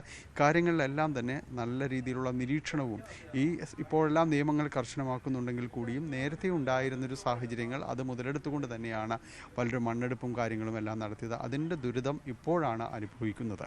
അഭിലാഷ്. യെസ്, ഇതാണ് അവിടെ നിന്നുള്ള ദൃശ്യങ്ങളും ഒപ്പം വിശദാംശങ്ങളുമാണ് ഡാനി പോൾ പങ്കുവച്ചത്. കോഴിക്കോട് എരഞ്ഞിപ്പറമ്പിൽ ജലസംഭരണി ഭാഗികമായി തകർന്നു. ഒരു വശത്തെ കോൺക്രീറ്റ് ഭിത്തി അടർന്നതോടെ ജലസംഭരണിയിലെ വെള്ളം 2 വീടുകളിലേക്ക് കുതിച്ചെത്തി. MS അനീഷ് കുമാറാണ് വാർത്തയുടെ വിശദാംശങ്ങളുമായി ചേരുന്നത്. അനീഷ്, ഈ വീടിന് കേടുപാടുകൾ സംഭവിക്കുന്ന സാഹചര്യം ഉണ്ടായിട്ടുണ്ടോ? അത്തരത്തിൽ വീടുകൾക്കൊരു നാശനഷ്ടം ഉണ്ടായിട്ടില്ല. ജില്ലയിൽ കനത്ത മഴ തുടരുകയാണ്. കഴിഞ്ഞ ഏതാനും ദിവസങ്ങളായി തന്നെ ഇത്തരത്തിൽ ഈ മഴയുടെ ഭാഗമായാണ് ഈ ജലസംഭരണിയുടെ കോൺക്രീറ്റ് പാടുകൾക്ക് തകരാറുണ്ടായിരിക്കുന്നതെന്നാണ് ഇപ്പോൾ വിലയിരുത്തുന്നത്. ഏതാണ്ട് 120 വീടുകൾ കുടുംബങ്ങൾ ആശ്രയിക്കുന്ന ഒരു ജലസംഭരണിയാണിത്. 30 വർഷം മുമ്പ് നിർമ്മാണം പൂർത്തിയായതുമായിരുന്നു. ഇതിന്റെ ഒരു ഭാഗമാണ് ഭാഗ്യമായി ഇപ്പോൾ തകർന്നിരിക്കുന്നത്. വീടുകളിലേക്ക് വെള്ളം കുതിച്ച് എത്തുന്ന ഒരു സാഹചര്യം ഉണ്ടായെങ്കിലും വീടുകൾക്ക് കാര്യമായ ഒരു നാശനഷ്ടം ഉണ്ടാവുന്ന രീതിയിലേക്ക് കാര്യങ്ങൾ എത്തിയിട്ടില്ല. എന്തായാലും വെള്ളം പൂർണ്ണമായും ഒഴുകിപ്പോയിട്ടുണ്ട്. പക്ഷേ ഈ കുടുംബാംഗങ്ങൾ അല്ലെങ്കിൽ ഈ 100ഓളം കുടുംബത്തിലെ ആളുകൾക്ക് വെള്ളം ലഭിക്കാത്തൊരു അവസ്ഥയാണ്. കുടിവെള്ളത്തിലേറെ ബുദ്ധിമുട്ടുള്ള ഒരു സ്ഥലമാണ്. കിണറുകളിലൊന്നും വെള്ളം സാധാരണമായി ലഭ്യമാവുന്ന ഒരു ഇടം കൂടിയല്ല. അതുകൊണ്ട് തന്നെ കുടുംബങ്ങളുടെ വെള്ളം കൂടി മുട്ടുന്ന ഒരവസ്ഥയിലേക്ക് കാര്യങ്ങൾ എത്തിയിരിക്കുന്നു. 50,000 ലിറ്റർ ശേഷിയുള്ള ഒരു ജലസംഭരണി കൂടിയായിരുന്നു. എന്തായാലും കാര്യമായൊരു നാശനഷ്ടം ഉണ്ടാവാതെ, ഈ കുടുംബങ്ങൾക്കൊന്നും വലിയ നാശനഷ്ടം ഉണ്ടാവാതെ കാര്യങ്ങൾ പരിഹരിക്കപ്പെട്ടു. ഇനിയിപ്പോൾ ഈ ജലസംഭരണിയുടെ അറ്റകുറ്റപ്പണികൾ അടിയന്തരമായി പൂർത്തിയാക്കുക എന്താണ് ഈ കുടുംബങ്ങൾ ആവശ്യപ്പെടുന്നത്. അഭിലാഷ്. വാർത്തയുടെ വിശദാംശങ്ങളാണ് MS അനീഷ് കുമാർ നൽകിയത്. പാകിസ്ഥാനിലെ വടക്ക് പടിഞ്ഞാറൻ ജില്ലയിൽ വെള്ളപ്പൊക്കത്തിൽ മരണസംഖ്യ 274ആയി. വെള്ളിയാഴ്ചയുണ്ടായ പേമാരിയും മേഘവിസ്ഫോടനവുമാണ് വെള്ളപ്പൊക്കത്തിന് കാരണമായത്. ഖൈബർ പഖ്തൂൻഖ്വ പ്രവിശ്യയിലെ പർവ്വത പ്രദേശമായ ബൂണറിൽ കഴിഞ്ഞ ദിവസം 54 മൃതദേഹങ്ങൾ കണ്ടെത്തി. അതേസമയം ഇപ്പോൾ വിദേശ സഹായം ആവശ്യമില്ല എന്നാണ് പാക് സർക്കാർ അറിയിച്ചിട്ടുള്ളത്.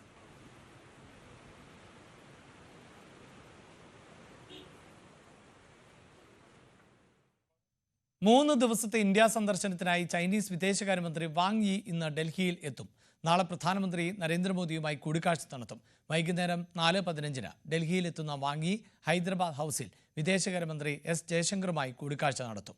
നാളെ ഇന്ത്യ ചൈന അതിർത്തി പ്രശ്നത്തെക്കുറിച്ചുള്ള പ്രത്യേക പ്രതിനിധികളുടെ 24ാമത് യോഗത്തിലും പങ്കെടുക്കും. അമേരിക്കൻ പ്രസിഡന്റ് ഡൊണാൾഡ് ട്രംപ് ഇന്ന് യുക്രൈൻ പ്രസിഡന്റ് വ്ളാഡിമിർ സെലൻസ്കിയുമായി കൂടിക്കാഴ്ച നടത്തും. വാഷിംഗ്ടണിലെ ഓവൽ ഓഫീസിലാണ് യോഗം. എല്ലാം ശരിയായാൽ റഷ്യൻ പ്രസിഡന്റ് വ്ളാഡിമിർ പുടിനുമായി ഒരു കൂടിക്കാഴ്ച ഷെഡ്യൂൾ ചെയ്യും എന്ന് ട്രംപ് സോഷ്യൽ മീഡിയയായ ട്രൂത്ത് സോഷ്യലിൽ പറഞ്ഞു. അതേസമയം വെള്ളിയാഴ്ച അലാസ്കയിൽ വ്ളാഡിമിർ പുടിനുമായി പ്രസിഡന്റ് ട്രംപ് നടത്തിയ ചർച്ചകളെക്കുറിച്ച് ട്രംപിന്റെ പ്രത്യേക ദൂതൻ സ്റ്റീവ് വിറ്റ്കോഫ് കൂടുതൽ വിവരങ്ങൾ പുറത്തുവിട്ടു. നിർണായകമായ സുരക്ഷാ ഗ്യാരണ്ടികൾ യുക്രൈന് നൽകാൻ പുടിൻ സമ്മതിച്ചതായാണ് വിറ്റ്കോഫ് വ്യക്തമാക്കുന്നത്.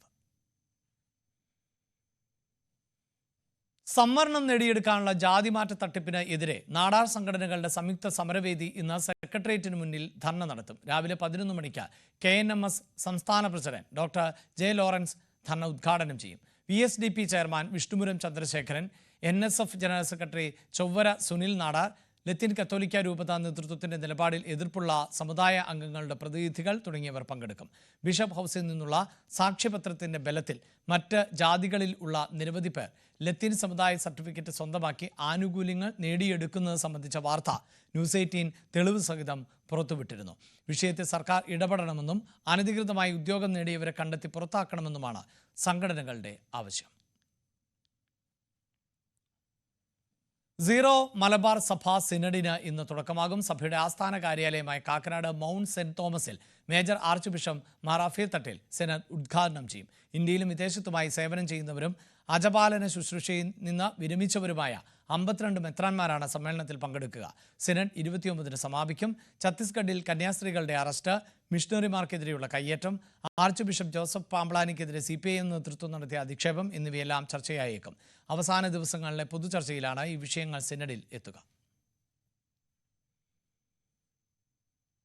ആലുവ ടൗണിൽ വീണ്ടും വൻ ലഹരിവേട്ട. 50 ലക്ഷം രൂപയുടെ മയക്കുമരുന്നാണ് എക്സൈസ് പിടികൂടിയത്. 158 ഗ്രാം ഹെറോയിൻ ആണ് ആലുവ KSRTC ബസ് സ്റ്റാൻഡിന് സമീപത്ത് നിന്നും പിടിച്ചെടുത്തത്. സംഭവത്തിൽ അസം സ്വദേശി മക്ബുൾ ഹുസൈനെ എക്സൈസ് അറസ്റ്റ് ചെയ്തിട്ടുണ്ട്. എക്സൈസ് ഇൻസ്പെക്ടർ പ്രമോദ് KPയും സംഘവുമാണ് പ്രതിയെ പിടികൂടിയത്. കൊച്ചിയിൽ നിന്ന് ഡൽഹിയിലേക്ക് പുറപ്പെടേണ്ടിയിരുന്ന എയർ ഇന്ത്യ വിമാനം തകരാറായതിനെ തുടർന്ന് റദ്ദാക്കി. ഇന്നലെ രാത്രി 10:15-ന് ബോർഡിംഗ് ആരംഭിച്ച വിമാനം ടേക്ക് ഓഫിനായി റൺവേയിലേക്ക് നീങ്ങിയ ശേഷമാണ് റദ്ദാക്കിയത്.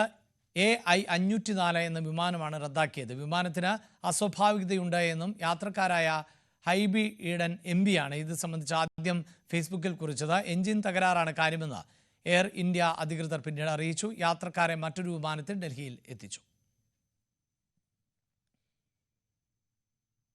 അന്താരാഷ്ട്ര ബഹിരാകാശ നിലയത്തിലെ ചരിത്രപരമായ സന്ദർശനത്തിന് ശേഷം തിരിച്ചെത്തിയ ബഹിരാകാശ യാത്രികൻ ശുഭാംശു ശുക്ല ഇന്ന് പാർലമെന്റിലെത്തുന്നുണ്ട്. പാർലമെന്റ് അദ്ദേഹത്തെ ആദരിക്കും. ബഹിരാകാശ ദൗത്യത്തെക്കുറിച്ച് പ്രത്യേക ചർച്ചയും ഇതിന്റെ ഭാഗമായി നടക്കുന്നുണ്ട്.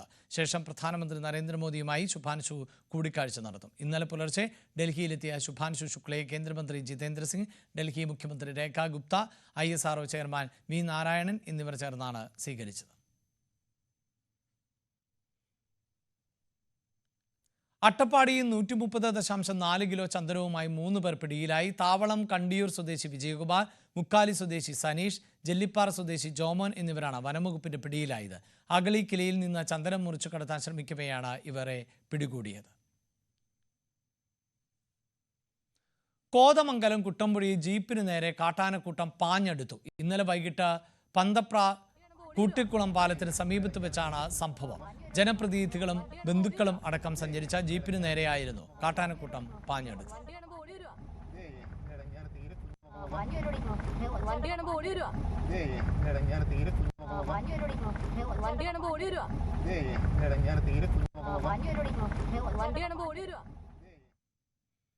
സംസ്ഥാനത്തെ ഏറ്റവും ആധുനിക സംവിധാനങ്ങളുള്ള അമ്മത്തൊട്ടിൽ കോഴിക്കോട് ഒരുങ്ങി. ബീച്ച് ആശുപത്രിയോട് ചേർന്നുള്ള അമ്മത്തൊട്ടിലിൽ കുട്ടികളെ ഏൽപ്പിക്കുന്നവരുടെ സ്വകാര്യതയും കുഞ്ഞുങ്ങളുടെ സുരക്ഷയും ഒരുപോലെ സംരക്ഷിക്കപ്പെടും.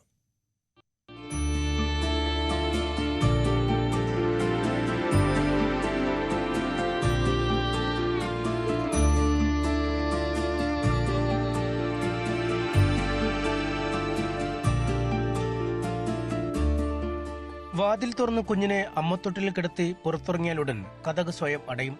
പിന്നീട് പുറത്തുനിന്ന് തുറക്കാനാവില്ല. സെൻസർ സംവിധാനത്തിൽ മുറിക്കുള്ളിലെ ക്യാമറകൾ പ്രവർത്തനം ആരംഭിക്കും. കുഞ്ഞിന്റെ ഭാരവും ഊഷ്മാവും രേഖപ്പെടുത്തും. മുറിക്കുള്ളിലെ താപനില ക്രമീകരിക്കപ്പെടും. കുഞ്ഞെത്തിയ വിവരം ആശുപത്രിയിലെയും ശിശുക്ഷേമ സമിതിയിലെയും ഉദ്യോഗസ്ഥർക്ക് ഫോണിൽ ലഭ്യമാവും. 2.5 മിനിറ്റിനുള്ളിൽ കുഞ്ഞിനെ സുരക്ഷിത കരങ്ങളിലേക്ക് മാറ്റാൻ കഴിയുന്ന രീതിയിലാണ് ക്രമീകരണങ്ങൾ.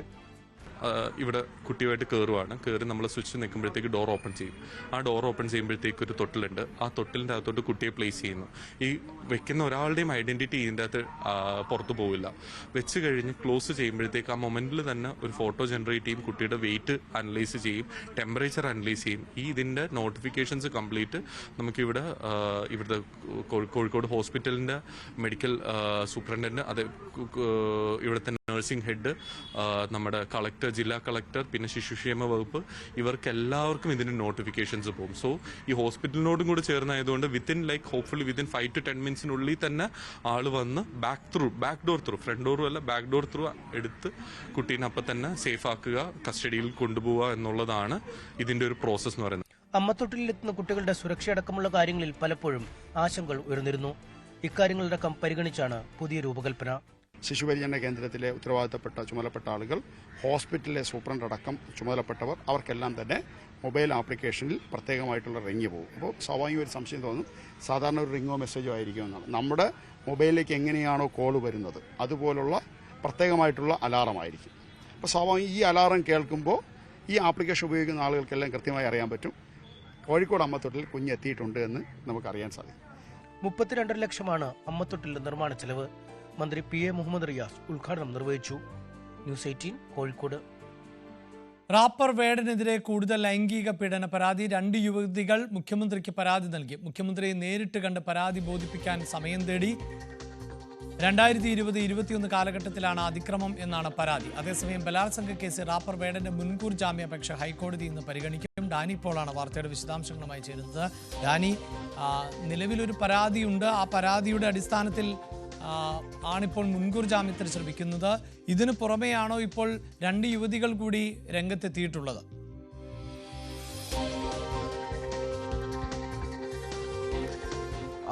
അഭിലാഷ, ഇതിന് പുറമെയാണ് 2 യുവതികൾ കൂടി ഈ റാപ്പർ വേടനെതിരെ പരാതിയുമായിട്ട് രംഗത്ത് വന്നിരിക്കുന്നത്. സമാന രീതിയിലുള്ള പരാതികളാണ് എന്നത് തന്നെയാണ് ശ്രദ്ധേയം. അതിൽ 2 വ്യത്യസ്തമായ പരാതികളാണ്. 2 പേരും മുഖ്യമന്ത്രിക്ക് പരാതി നൽകിയിട്ടുണ്ട്. യുവതികൾ മുഖ്യമന്ത്രിയെ നേരിട്ട് കണ്ട കാര്യങ്ങൾ ബോധിപ്പിക്കാനുള്ളൊരു ശ്രമം കൂടി നടത്തുന്നു എന്നതാണ് ഒടുവിൽ ലഭ്യമാകുന്ന വിവരം. ഈ പരാതിയുടെ ഉള്ളടക്കം ഇതാണ്. ഇത് 2 പരാതികളും 2020-21 കാലയളവിലാണ് നടക്കുന്നതായിട്ട് സൂചിപ്പിച്ചിരിക്കുന്നത്. ആദ്യത്തെയാൾ ഈ സംഗീതത്തിൽ, പ്രത്യേകിച്ച് ഈ റാപ്പ സംഗീതത്തിൽ അടക്കം അത് ഈ വേടൻ അതിൻ്റെതായ രീതിയിൽ തിരഞ്ഞെടുക്കുന്ന ഈ വിഷയങ്ങൾ, സംഗീതത്തിന് അദ്ദേഹം വിഷയമാക്കുന്ന കാര്യങ്ങൾ, ഈ കാര്യങ്ങളിലെല്ലാം തന്നെ ഗവേഷണം നടത്തുക എന്ന ലക്ഷ്യവുമായിട്ടാണ് വേടനെ സമീപിക്കുകയും ചെയ്യുന്നത്. പിന്നീട് ഒരു അടുപ്പം സ്ഥാപിക്കുകയും പിന്നീട് തന്നെ ലൈംഗികാതിക്രമം തനിക്കെതിരെ നടത്തി എന്നതാണ് യുവതി നൽകിയിരിക്കുന്ന പരാതിയിൽ പറയുന്നത്. നേരത്തെയും ഈ രീതിയിലുള്ളൊരു പരാതി മീറ്റു വെളിപ്പെടുത്തൽ ആ ഒരു സമയത്തെല്ലാം തന്നെ ഇവർ പരാതി ഉയർത്തിയതാണെന്ന് അവർ ചൂണ്ടിക്കാണിക്കുകയും ചെയ്യുന്നു. രണ്ടാമത്തെ പരാതിയിൽ പറയുന്നത് ഈ വേടനോടുള്ള സംഗീത പരിപാടി, വേടൻ്റെ സംഗീതത്തോടും മറ്റു സംഗീത പരിപാടികളോടുമെല്ലാം തന്നെ ഒരു ആരാധന കൊണ്ട് വേടനോട് ഒരു സൗഹൃദം സ്ഥാപിക്കുകയായിരുന്നു. ഈ സൗഹൃദം സ്ഥാപിച്ച് പിന്നീട് വേടൻ ഈ രീതിയിലേക്ക് തന്നെ ഉപയോഗപ്പെടുത്തുകയായിരുന്നു എന്നാണ് രണ്ടാമത്തെ പരാതിയുടെ ഉള്ളടക്കമായിട്ട് പറയുന്നത്. ഈ 2 പേരും ഇപ്പോൾ മുഖ്യമന്ത്രിക്ക് പരാതി നൽകിയിട്ടുണ്ട്. ഇതിനുശേഷം മുഖ്യമന്ത്രിയെ നേരിട്ട് കണ്ട ഈ പരാതി ബോധ്യപ്പെടുത്താനാണ് 2 പേരും തീരുമാനിച്ചിരിക്കുന്നത്. നേരത്തെ അഭിലാഷ് സൂചിപ്പിച്ചതുപോലെ നിലവിൽ വേടനെതിരായ ഈ ഒരു ലൈംഗിക പീഡന പരാതിയിൽ അത് ഹൈക്കോടതിയുടെ പരിഗണനയിലാണ്. ഇയാളുടെ ഒരു മുൻകൂർ ജാമ്യാപേക്ഷ പരിഗണനയിലാണ്. തൃക്കാക്കര പോലീസ് രജിസ്റ്റർ ചെയ്ത കേസിലാണ് ഇതിൽ ബന്ധപ്പെട്ട അന്വേഷണം നടത്തുകയും ചെയ്യുന്നത്. ഇതിൽ ഇന്ന് ആ ജാമ്യാപേക്ഷ ഇന്ന് പരിഗണിക്കുന്ന ഒരു സമയമാണ്. കഴിഞ്ഞ ദിവസമാണ് പുതിയ 2 പരാതികൾ അപ്പോൾ അതിൽ ഉയർന്നു വരികയും ചെയ്യുന്നത്. പഴയ പരാതിക്കെതിരെ വേടൻ സമീപിച്ചിരുന്നത് തന്നെ അപകീർത്തിപ്പെടുത്താനുള്ള, തങ്ങൾ തമ്മിലൊരു സൗഹൃദമുണ്ടായിരുന്നു, അതിനെ പിന്നീട് ഈ രീതിയിൽ പറയുകയായിരുന്നു. തന്നെ അപകീർത്തിപ്പെടുത്തുകയും വ്യക്തിപരമായി ഉപദ്രവിക്കുക എന്ന ലക്ഷ്യത്തോടു കൂടി ചിലരാണ് ഇവർ ബോധപൂർവമായുള്ളൊരു പരാതിയായിട്ടാണ് ഈ വരുന്നത് എന്നതെല്ലാമാണ് ഒരു വാദമായിട്ട് ഉന്നയിച്ചിരുന്നത്. പക്ഷേ ഈ 2 പരാതികൾ കൂടി വീണ്ടും ഉയർന്നു വരുമ്പോൾ അതുകൂടി ഒരു പക്ഷേ അന്വേഷണ സംഘം കോടതിയിൽ ഈ 2 പുതിയ പരാതികളുടെ ഒരു ഉള്ളടക്കം കൂടി കോടതിയെ ബോധ്യപ്പെടുത്താനുള്ള ഒരു സാധ്യത കൂടിയുണ്ട്. എന്തായാലും വേടനെ സംബന്ധിച്ചിടത്തോളം ഹൈക്കോടതിയിൽ ഇന്ന് നടക്കുന്ന ഈ നടപടികളടക്കം വളരെ നിർണായകമാണ്. അതിനിടയിൽ തന്നെയാണ് പുതിയ 2 പരാതികൾ കൂടി വന്നിരിക്കുന്നത്. ഈ പരാതികൾ മുഖ്യമന്ത്രിക്ക് പരാതിപ്പെടുക എന്നത് മാത്രമല്ല, മുഖ്യമന്ത്രിയെ നേരിട്ട് കണ്ട യുവതികൾ ഈ പരാതിയുടെ ഉള്ളടക്കം അടക്കമുള്ള കാര്യങ്ങൾ ബോധ്യപ്പെടുത്താനുള്ളൊരു ശ്രമം കൂടി ഇപ്പോൾ നടത്തുന്നു എന്നതാണ്. അവിടെ ഡാനി, ഒരു കാര്യം കൂടിയുള്ളത്, ഇതിപ്പോൾ വേടൻ മുൻകൂർ ജാമ്യത്തിന് ശ്രമിക്കുന്നുണ്ട് നിലവിലെ പരാതിയിൽ. അതിൽ തന്നെ വേടനെ പിടികൂടാൻ കേരള പോലീസിന് സാധിക്കാതെയും പോകുന്നുണ്ട്. നിലവിൽ പരാതിയുള്ള പശ്ചാത്തലത്തിൽ പിടികൂടേണ്ടതാണ്. ഇപ്പോൾ 2 പരാതി കൂടി വന്നിട്ടും വേടനെ പിടികൂടാൻ പറ്റാത്തൊരു സാഹചര്യം ഉണ്ടാവുകയാണ് എങ്കിൽ ഇന്നത്തെ കേസിൽ ഇപ്പോൾ ചിലപ്പോൾ ജാമ്യം ലഭിക്കാം, മുൻകൂർ ജാമ്യം ലഭിക്കാൻ, ലഭിക്കാതിരിക്കാം. അതെന്തുമാകട്ടെ, അടുത്ത പരാതിയും രജിസ്റ്റർ ചെയ്യപ്പെടാൻ പോവുകയാണ്. അങ്ങനെ ഒരു പശ്ചാത്തലത്തിലും വേടനെ പിടികൂടാനാകുന്നില്ല. കേരള സർക്കാർ തന്നെ ഏറെ കൊട്ടിഘോഷിച്ചു കൊണ്ടു നടന്നതുമാണല്ലോ.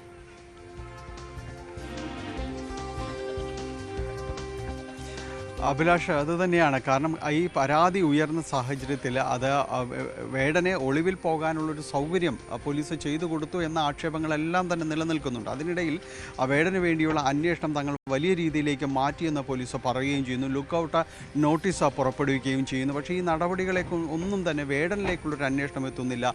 ഇതര സംസ്ഥാനങ്ങളിലേക്കടക്കം അന്വേഷണം ദീർഘിപ്പിച്ചു എന്നതെല്ലാം തന്നെ പോലീസ് പറയുന്നു. അടിയന്തരമായൊരു ഇടപെടലിനാണ് പോലീസ് ഉദ്ദേശിക്കുന്നത്. ഈ മുൻകൂർ ജാമ്യാപേക്ഷയിൽ തീർപ്പ് കൽപ്പിക്കുന്നതിന് മുൻപ് തന്നെ അറസ്റ്റ് ചെയ്യാനുള്ള നീക്കം നടത്തുന്നുണ്ട്. ഇതെല്ലാം തന്നെ പറയുന്നത് സിറ്റി പോലീസ് കമ്മീഷണർ തന്നെയായിരുന്നു. പക്ഷേ അപ്പോഴും ഇതിലൊരു നടപടികളിലേക്ക് എത്തുന്നില്ല എന്നതാണ്. ഇതിനിടയിൽ ഇയാളുടെ ഒരു സമൂഹ മാധ്യമ പോസ്റ്റ് കൂടി ഉണ്ടായിരുന്നു എന്ന് പറയുന്നു. അപ്പോൾ ഈ കാര്യങ്ങളെല്ലാം തന്നെ തെളിയിക്കുന്നത് പോലീസ് ഇക്കാര്യത്തിൽ ഒരു അലംഭാവം കാണിക്കുന്നു എന്നൊരു ആക്ഷേപം ശക്തിപ്പെടുത്തുകയാണ് ചെയ്യുന്നത്. ഈ ദിവസങ്ങൾ അത്രയും വേടന് വേണ്ടിയുള്ള അന്വേഷണം നടക്കുമ്പോൾ തങ്ങളത് വളരെ പെട്ടെന്ന് അതിൻ്റെ ഒരു പരിസമാപ്തിയിലേക്ക് എത്തിക്കുമെന്ന് പോലീസ് പറയുകയും ചെയ്തു. പക്ഷേ അതൊന്നും സംഭവിച്ചിരുന്നില്ല എന്ന് തന്നെയാണ് കാണിക്കുന്നത്. അതിനിടയിൽ ഈ 2 പരാതികൾ കൂടി ഉയരുമ്പോൾ അതിന് തീർച്ചയായും തന്നെ പോലീസിന് മറുപടി പറയേണ്ട ബാധ്യതയുണ്ട്. ഇത്രയധികം പരാതികൾ ഒരാൾക്കെതിരെ ഉയരുമ്പോൾ പോലും ഈ രീതിയിൽ അയാൾക്ക് ഹൈക്കോടതിയെ സമീപിക്കാനുള്ളൊരു സാവകാശം നൽകുന്നു എന്നുള്ള കാര്യങ്ങൾ അന്വേഷിക്കേണ്ടിയിരിക്കുന്നു. ഒപ്പം ഇതിൽ ഹൈക്കോടതിയുടെ ഒരു തീർപ്പ് ഈ മുൻകൂർ ജാമ്യാപേക്ഷയിൽ അതിനുവേണ്ടി കാത്തിരിക്കുകയാണോ എന്ന ഒരു ചോദ്യം ഉയരുന്നുണ്ട്. നേരത്തെ പോലീസ് പറഞ്ഞത് തങ്ങൾ അതിന് വേണ്ടി കാത്തിരിക്കുന്നില്ല, തങ്ങളുടെ നടപടികളിലേക്ക് പോകുമെന്നാണ് പറഞ്ഞിരുന്നത്. പക്ഷേ ഇപ്പോഴും അതിന് യാതൊരു രീതിയിലുള്ള നടപടികളും ഉണ്ടായിട്ടില്ല എന്ന് തന്നെയാണ്. ഇപ്പോൾ 2 പരാതികൾ കൂടി വരുമ്പോൾ പോലീസിന് ഇനി ഇതിലെന്താണ് പറയുവാനുള്ളത് എന്നതാണ് അറിയേണ്ടത്. അഭിലാഷ്.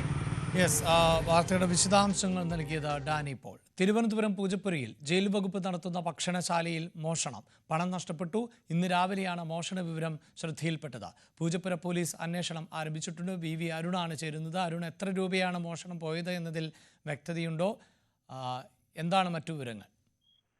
എത്ര രൂപ നഷ്ടപ്പെട്ടു എന്ന കാര്യത്തിൽ പരിശോധന നടക്കുന്നതേ ഉള്ളൂ. ഇന്നലെ അവധിയായിരുന്നു. ഈ ക്യാൻറ്റീന് കഫയാണ്, ജയിൽ വകുപ്പ് പൂജപ്പുര ആരംഭിച്ച കഫയാണ്. കഴിഞ്ഞ കുറെ വർഷങ്ങളായി നടക്കുന്ന കഫയാണ്. അവിടെ ജയിലില് തടവുകാർ തന്നെയാണ് അവിടെ പ്രധാനപ്പെട്ട ജോലിയൊക്കെ ചെയ്യുന്നത്. ഇത് കാക്കോടി ഉപയോഗിച്ച് തുറന്നെടുത്തിരിക്കുന്നു എന്നാണ് പോലീസ് ലഭിക്കുന്ന പ്രാഥമിക വിവരം. അതുകൊണ്ട് തന്നെ അത് ഉള്ളിലുള്ള ആരെങ്കിലും തന്നെ എടുത്തിരിക്കാമെന്നാണ് പോലീസ് ഇപ്പോൾ കരുതുന്നത്. എത്ര രൂപ പോയെന്നോ അല്ലെങ്കിൽ മറ്റു കാര്യങ്ങളൊക്കെ പോലീസ് അന്വേഷിക്കുകയാണ്. ഉള്ളിൽ നിന്ന് തന്നെ ആരെങ്കിലും മോഷ്ടിച്ചതാകാമെന്ന് തന്നെയാണ് പോലീസ് ഇപ്പോൾ കരുതുന്നത്. വാർത്തയുടെ വിശദാംശങ്ങളാണ് വി അരുൺ നൽകിയത്. ഇടവേള.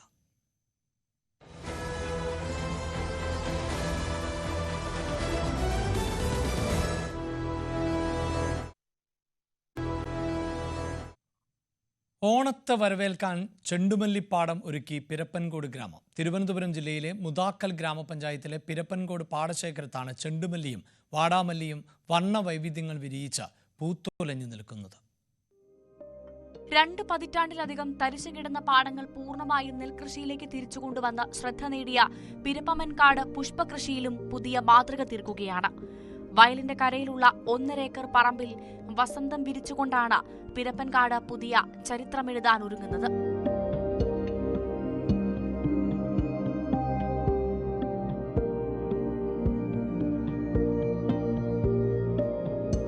ആലപ്പുഴ കഞ്ഞിക്കുഴിയിൽ നിന്ന് കൊണ്ടുവന്ന 12,600 തൈകളാണ് ഇവിടെ നട്ടുപിടിപ്പിച്ചത്. 10,000 ചെണ്ടുമല്ലിയും 2,600 വാടാമല്ലിയും. ചെണ്ടുമല്ലിയിൽ മഞ്ഞയും ഓറഞ്ചും നിറങ്ങളാണുള്ളത്.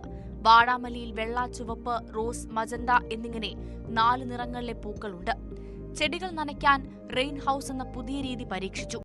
കർഷകരിൽ നിന്ന് തന്നെ സ്വരൂപിച്ച് 3 ലക്ഷം രൂപയാണ് മുതൽ മുടക്ക്. എല്ലാ ദിവസവും ചെടികൾക്കിടയിൽ ഈ കർഷകരുടെ സാന്നിധ്യമുണ്ട്. കനത്ത മഴയും തണ്ടുചീൽ രോഗവുമൊക്കെ പ്രതിസന്ധി സൃഷ്ടിച്ചുവെങ്കിലും കൃഷിവകുപ്പിന്റെ സഹായത്തോടുകൂടി അതിനെയും തരണം ചെയ്തു. തൊഴിലുറപ്പ് തൊഴിലാളികളും നാട്ടിലെ വിദ്യാർത്ഥികളും യുവാക്കളുമെല്ലാം ഈ ചെടികളുടെ പരിചരണത്തിനായി ഓടിയെത്തുന്നുണ്ട്. വിനോദസഞ്ചാരത്തിന്റെ സാധ്യതകൾ കൂടി പരീക്ഷിക്കാൻ ഒരുങ്ങുകയാണ് പിരപ്പമൻകാട്ടിലെ കർഷകർ. ഏക്കർ കണക്കുള്ള നെൽപ്പാടവും അതിന്റെ മധ്യഭാഗത്തായി നിർമ്മിച്ചിട്ടുള്ള ഏറുമാടവും ഒരു ഭാഗത്ത് നദിയും ചെണ്ടുമല്ലിപ്പാടവുമെല്ലാം ടൂറിസ്റ്റുകളെ ആകർഷിക്കുമെന്നാണ് പ്രതീക്ഷ. ന്യൂസ് 18 ആറ്റിങ്ങൽ. സമ്മിശ്ര കൃഷിയിലൂടെ വിജയം കൊയ്ത ഇടുക്കി സ്വദേശിനി ചന്ദ്രൻകുന്നിൽ സെലിൻ മാത്യു 5 ഏക്കറോളം വരുന്ന തന്റെ കൃഷിയിടത്തിലാണ് ഈ മധ്യവയസ്ക പൊന്നു വിളയിച്ചത്. നാണ്യവിളകളും സുഗന്ധവ്യഞ്ജനങ്ങളും പച്ചക്കറികളും അടക്കം സെലിന്റെ തോട്ടത്തിലുണ്ട്. കൊക്കോ, ജാതി, ഗ്രാമ്പു, റബ്ബർ തുടങ്ങിയ ദീർഘകാല നാണ്യവിളകളാണ് സെലിൻ മാത്യുവിന്റെ തോട്ടത്തിലുള്ളത്. ഇതിനു പുറമെ കപ്പ, വാഴ, പച്ചക്കറി, പഴവർഗ്ഗങ്ങളുടെ കൃഷിയിലും ഈ മധ്യവയസ്ക വിജയം കൊയ്തു. ഇടുക്കി കഞ്ഞിക്കുഴി പഞ്ചായത്തിലെ 11-ാം വാർഡിലാണ് ഈ സമ്മിശ്ര കർഷകയുടെ 5 ഏക്കർ തോട്ടമുള്ളത്. എനിക്ക് 4-5 ഏക്കർ സ്ഥലമുണ്ട്. അതിനകത്ത് ഫുള്ളായിട്ടെന്ന് പറഞ്ഞാൽ ഞാൻ എല്ലാവിധ കൃഷികളും സമ്മിശ്രമായിട്ട് ചെയ്യുന്നുണ്ട്. ജാതി, കൊക്കോ, തെങ്ങിൻ തൈകൾ, അതുപോലെ റംബുട്ടാന്, പിന്നെ അവക്കോട, റബ്ബർ. സെലിൻ മാത്യുവിന്റെ മേൽനോട്ടത്തിലാണ് കൃഷി. സഹായികളുണ്ടെങ്കിലും എല്ലാത്തിലും ഈ മധ്യവയസ്കയുടെ കരസ്പർശമുണ്ടാകും. ഓരോ കൃഷിയുടെ വരുമാനത്തിലും വിളവിലും കാലാനുസൃതമായ മാറ്റങ്ങൾ ഉണ്ടാകുമെങ്കിലും സമ്മിശ്ര കൃഷിയിൽ ശരാശരി വരുമാനം ലഭിക്കുമെന്നാണ് ഈ വനിതാ കർഷക പറയുന്നത്.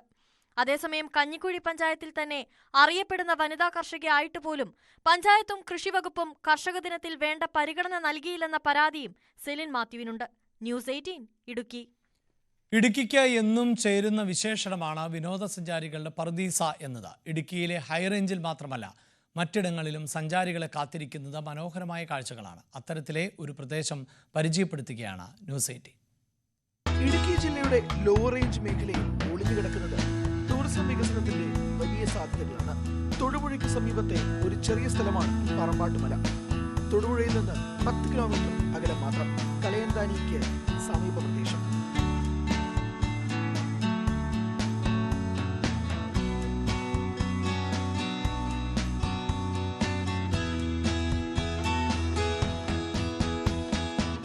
ഇടതൂർന്ന മരങ്ങൾക്കിടയിലൂടെ കുത്തനെയുള്ള കയറ്റം കയറി ചെല്ലുമ്പോൾ മിഴി തുറക്കുക മനോഹര കാഴ്ചകളിലേക്കാണ്. ഇടുക്കി ജില്ലയുടെ കിഴക്കൻ മേഖലയും എറണാകുളം ജില്ലയുടെ ഭാഗങ്ങളും കാണാനാകുന്ന വ്യൂ പോയിന്റാണ് പറമ്പാട്ടുമലയുടെ ഹൈലൈറ്റ്. കുടിയേറ്റ മേഖലയാണ് ഇവിടം. ഭൂരിഭാഗം പേരും കർഷകർ. എന്നാൽ ടൂറിസം തദ്ദേശ വകുപ്പുകളുടെ കൃത്യമായ ഇടപെടലുണ്ടായാൽ മികച്ച ടൂറിസം കേന്ദ്രമാക്കി മാറ്റാവുന്ന ഒരിടമാണ് പറമ്പാട്ടുമല. ടൂറിസത്തിന് ഇവിടെ നല്ല സാധ്യതയുള്ള മേഖലയാണ്. വഴിയൊക്കെ വന്നപ്പോൾ ഇപ്പോൾ ആൾക്കാർ അവധി ദിവസങ്ങളിൽ കുടുംബമായിട്ട് ഇഷ്ടംപോലെ ആൾക്കാർ പുറത്തുനിന്നൊക്കെ വരുന്നുണ്ട് അവധി ദിവസങ്ങളിൽ. പിന്നെ ഇവിടെ വന്നു കഴിഞ്ഞാൽ വഴിക്ക് ചില അസൗകര്യമുണ്ട്. പിന്നെ ഇവിടെ മറ്റു ഇതൊന്നുമില്ല, കടകളും അങ്ങനെയുള്ള കാര്യങ്ങളൊന്നുമില്ല. അതിൻ്റെ ഒരു പോരായ്മയുണ്ട്. ഇവിടെ നിന്ന് കഴിഞ്ഞാൽ ഭയങ്കര പ്രകൃതി സൗന്ദര്യം ഇവിടെ നിങ്ങൾക്ക് അറിയാമല്ലോ, കാണാമല്ലോ. ഇവിടെ നോക്കി കഴിഞ്ഞാൽ കാലാവസ്ഥ ക്ലിയറാണെങ്കിൽ എറണാകുളം പോലുള്ള സ്ഥലങ്ങളിൽ കൂടി കാണാം. ഇടുക്കിയിലേക്ക് എത്തുന്നവർ കൂടുതലായും കണ്ടുമടങ്ങുന്നത് മൂന്നാർ, തേക്കടി, വാഗമൺ എന്നിവിടങ്ങളാണ്. എന്നാൽ ശാന്തമായ അന്തരീക്ഷത്തിൽ കോലാഹലങ്ങളില്ലാതെ കാഴ്ചകൾ ആസ്വദിക്കാൻ കഴിയുന്ന പറമ്പാട്ടുമല പോലെയുള്ള പ്രദേശങ്ങളെയും ഇടുക്കി ഇങ്ങനെ ഒളിപ്പിച്ചു വെച്ചിട്ടുണ്ട്. ന്യൂസ് 18 ഇടുക്കി. തിരക്കൊഴിയുന്നില്ല മൂന്നാറിലെ പ്രധാന റോഡുകളിലെല്ലാം വാഹനങ്ങൾ നിറഞ്ഞതോടെ ഗതാഗത കുരുക്കിൽ വലയുകയാണ് വിനോദസഞ്ചാരികൾ. മൂന്നാർ മാട്ടുപ്പെട്ടി റൂട്ടിലും രാജമല റൂട്ടിലുമാണ് ഈ ഗതാഗത കുരുക്ക് രൂക്ഷമാകുന്നത്. മഴയാണെങ്കിലും തണുപ്പും മഞ്ഞും നിറഞ്ഞ കാലാവസ്ഥ ആസ്വദിക്കാൻ മൂന്നാറിലേക്ക് നിരവധി സഞ്ചാരികളാണ് എത്തുന്നത്. സഞ്ചാരികളുടെ തിരക്ക് വർദ്ധിക്കുമ്പോഴും തലവേദനയാകുന്നത് മൂന്നാറിലെ ഗതാഗത കുരുക്കാണ്. മണിക്കൂറുകൾ നീളുന്ന ഗതാഗത കുരുക്കാണ് ദിവസവും അനുഭവപ്പെടുന്നത്. മൂന്നാർ ടൗണിലും മാട്ടുപ്പെട്ടി റൂട്ടിലും രാജമല റൂട്ടിലുമാണ് ഏറ്റവും കൂടുതൽ ഗതാഗത കുരുക്ക്. ടൗണിലെ ഗതാഗത കുരുക്കിൽ കുടുങ്ങിക്കിടക്കുന്ന നിരവധി സഞ്ചാരികളാണ് മറയൂരിലേക്കടക്കമുള്ള യാത്ര അവസാനിപ്പിച്ച് മറ്റു മേഖലകളിലേക്ക് പോകുന്നത്. യാത്രക്കാരാണേലും അതുപോലെ തന്നെ ഈ വരുന്ന ആൾക്കാരാണേലും ട്രാഫിക് കുരുക്കിൽപ്പെട്ട് വളരെയധികം ബുദ്ധിമുട്ടുകൾ അനുഭവിക്കുകയാണ്. ഇവിടെ ആൾക്കാർ വരുന്നത് കൂടുതലും അവർ ഈ പ്രദേശത്തിൻ്റെ സൗന്ദര്യം ആസ്വദിച്ച് മടങ്ങുക എന്നുള്ള ഉദ്ദേശത്തോടെയാണ് അവർ വരുന്നത്. പക്ഷേ വരുന്ന ആളുകൾക്ക് ഈ വണ്ടിയിൽ നിന്നും ഇറങ്ങി സ്വസ്ഥമായിട്ട് അവർ ഡെസ്റ്റിനേഷനിൽ എത്താനായിട്ടുള്ളൊരു അവസരം ഉണ്ടാകുന്നില്ല. മണിക്കൂറുകളോളം ഗതാഗത കുരുക്കിൽപ്പെട്ട് ഈ വാഹനങ്ങൾ ഇവിടെയെല്ലാം കിടക്കുകയാണ്. ഗതാഗത കുരുക്കിന് പരിഹാരം കാണാൻ കഴിഞ്ഞില്ലെങ്കിൽ ഒരിക്കൽ ഗതാഗത കുരുക്കിൽപ്പെടുന്ന സഞ്ചാരികൾ വീണ്ടും മൂന്നാറിലേക്ക് എത്താൻ മടിക്കും. ഇത് വിനോദസഞ്ചാര മേഖലയ്ക്ക് തന്നെ വലിയ തിരിച്ചടിയായി മാറുമെന്നതിൽ സംശയമില്ല. ന്യൂസ് 18 മൂന്നാർ. കർഷക ദിനത്തിൽ പാലക്കാട് കപ്പൂരിൽ മന്ത്രിക്കെതിരെ പ്രതിഷേധം. പഞ്ചായത്ത് തല കാർഷിക ദിനാചരണ പരിപാടിയുടെ ഉദ്ഘാടനത്തിനെത്തിയ മന്ത്രി MP രാജേഷിന് മുന്നിലായിരുന്നു ഒരു കൂട്ടം കർഷകരുടെ പ്രതിഷേധം. ആ പ്രതിഷേധം പോലീസ് തടഞ്ഞു. മന്ത്രി പങ്കെടുത്ത പരിപാടി പ്രതിപക്ഷ അംഗങ്ങൾ ബഹിഷ്കരിക്കുകയും ചെയ്തു. സംഭരിച്ച നെല്ലിന്റെ വില നൽകുക, കഴിഞ്ഞ വർഷം വെട്ടിക്കുറച്ച സംസ്ഥാന വിഹിതം അനുവദിക്കുക, വന്യമൃഗശല്യം തടയാൻ നടപടി സ്വീകരിക്കുക തുടങ്ങി നിരവധി ആവശ്യങ്ങൾ ഉന്നയിച്ചാണ് കപ്പൂർ പഞ്ചായത്തിലെ 15 പാടശേഖര സമിതിയിലെ 50ഓളം കർഷകർ കറുത്ത മുഖാവരണവും പ്ലക്കാർഡുമേന്തി പ്രതിഷേധ മാർച്ച് സംഘടിപ്പിച്ചത്. കൃഷിഭവനിൽ നിന്നും ആരംഭിച്ച മാർച്ച് കുമരനെല്ലൂരിൽ പോലീസ് തടഞ്ഞു.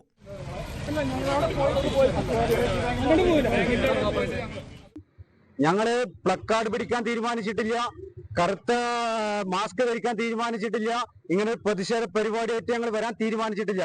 ആ വേദിയിൽ ഞങ്ങൾക്കൊരു 10 മിനിറ്റ് ഞങ്ങളുടെ പ്രയാസങ്ങൾ അധികാരിയുടെ മുന്നിൽ നമ്മുടെ ബഹുമാനപ്പെട്ട തദ്ദേശ വകുപ്പ് മന്ത്രി രാജേഷ് അവർ വരുന്ന ആ വേദിയിൽ 10 മിനിറ്റ് സംസാരിക്കാനാണ് ഇവർ അധികാരികളോട് നമ്മൾ അനുവാദം ചോദിച്ചത്. അത് കർഷകർക്ക് മുടക്കുകയാണ് നമ്മുടെ അധികാരികൾ ചെയ്തത്. കുമരനെല്ലൂർ സ്കൂൾ ഓഡിറ്റോറിയത്തിൽ നടന്ന കപ്പൂർ കർഷക ദിന പരിപാടിയിലേക്ക് മന്ത്രി എത്തിയതോടെ പ്രതിഷേധക്കാർക്ക് പിന്തുണ അർപ്പിച്ച് പ്രതിപക്ഷ അംഗങ്ങൾ ചടങ്ങ് ബഹിഷ്കരിച്ചു. മുദ്രാവാക്യം വിളിച്ച പ്രവർത്തകരെ പോലീസ് നീക്കം ചെയ്തു.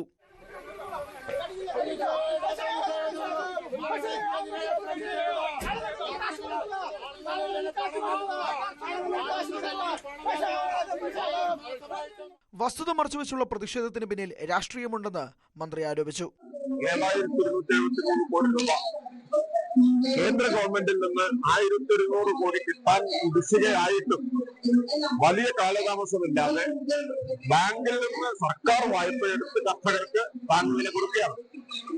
എന്നിട്ടാണ് ഈ വ്യാജ പ്രകടനം നടത്തിക്കൊണ്ടിരിക്കുന്നത്. ന്യൂസ് 18 പട്ടാമ്പി. ഇടുക്കി അടിമാലി ചീയപ്പാറ വിനോദസഞ്ചാര കേന്ദ്രത്തോടനുബന്ധിച്ച് പോലീസ് എയ്ഡ് പോസ്റ്റ് വേണമെന്ന ആവശ്യം ശക്തമാവുകയാണ്. മുൻപ് ഇവിടെ ഒരു എയ്ഡ് പോസ്റ്റ് ഉണ്ടായിരുന്നുവെങ്കിലും ഇടക്കാലത്ത് അതിന്റെ പ്രവർത്തനം നിലച്ചു. ചീയപ്പാറയിലെത്തുന്ന സഞ്ചാരികളുടെ സുരക്ഷ കണക്കിലെടുത്ത് പോലീസ് എയ്ഡ് പോസ്റ്റും ആവശ്യത്തിന് ഉദ്യോഗസ്ഥനും വേണം എന്നാണ് നാട്ടുകാരും സന്ദർശകരും ആവശ്യപ്പെടുന്നത്. ദിവസവും ആയിരക്കണക്കിന് സന്ദർശകരെത്തുന്ന ജില്ലയിലെ പ്രധാന വിനോദസഞ്ചാര കേന്ദ്രങ്ങളിലൊന്നാണ് അടിമാലിക്ക് സമീപം ചീയപ്പാറ. വനത്തിന്റെ ഭാഗമായുള്ള ചീയപ്പാറയിലെത്തുന്ന സന്ദർശകർ നിരവധി സുരക്ഷാ പ്രശ്നങ്ങൾ നേരിടുന്നുണ്ട്. ഏറെ സമ്മർദ്ദങ്ങൾക്കൊടുവിലാണ് 2 വർഷം മുൻപ് പോലീസ് എയ്ഡ് പോസ്റ്റ് സ്ഥാപിച്ചത്. ഏറെ താമസിയാതെ ഇതിന്റെ പ്രവർത്തനം നിലച്ചു. റോഡിൽ ഇപ്പോൾ വന്യമൃഗശല്യം വളരെ രൂക്ഷമായിരിക്കുന്ന സമയമാണ്. നിലവിൽ എല്ലാ ദിവസവും കാട്ടാനയുടെ ശല്യം റോഡിൽ ഈ നെരിയകുളം വാൾറ വനത്തിനിടയ്ക്കുണ്ട്. ചീയപ്പാറ പ്രദേശത്തും വരുന്നുണ്ട്, വാൾറയും വരുന്നുണ്ട്. അതുകൊണ്ട് ഒരു എയ്ഡ് പോസ്റ്റും പോലീസുകാരനൊക്കെ ഉണ്ടെങ്കിൽ നമുക്ക് ആ ഒരു ക്രമീകരണമൊക്കെ ചെയ്യാനും ആ വിവരങ്ങൾ മേലധികാരി അറിയിക്കാനും സാധിക്കും ഈ ഉദ്യോഗസ്ഥൻ അവിടെ ഉണ്ടെങ്കിൽ. ദേശീയപാതയിൽ തുടർച്ചയായി ഉണ്ടാകുന്ന അപകടങ്ങളും വന്യമൃഗശല്യവും മഴക്കാലത്തോടനുബന്ധിച്ചുണ്ടാകുന്ന പ്രകൃതിക്ഷോഭങ്ങളുമെല്ലാം ചീയപ്പാറയിലെത്തുന്ന സന്ദർശകർക്ക് ഭീഷണിയാകാറുണ്ട്. മൺസൂൺ കാലത്ത് തിരക്കേറുന്നതോടെ വലിയ തോതിലുള്ള ഗതാഗത തടസ്സവും യാത്രക്കാർ തമ്മിലുള്ള തർക്കവും പതിവാണ്. ഇക്കാര്യങ്ങളിലെല്ലാം പരിഹാരമുണ്ടാകാൻ പോലീസ് എയ്ഡ് പോസ്റ്റ് തുറന്ന് പ്രവർത്തിക്കണമെന്നും വേണ്ടത്ര ഉദ്യോഗസ്ഥരെ നിയമിക്കണമെന്നുമാണ് നാട്ടുകാർ ആവശ്യപ്പെടുന്നത്. ന്യൂസ് 18 ഇടുക്കി. 9 മണി വാർത്ത പൂർണ്ണമാവുകയാണ്. ഇടവേളയ്ക്ക് ശേഷം ന്യൂസ് ടെൻസുമായി മഞ്ജുഷ് ഗോപാൽ ചേരും. നമസ്കാരം.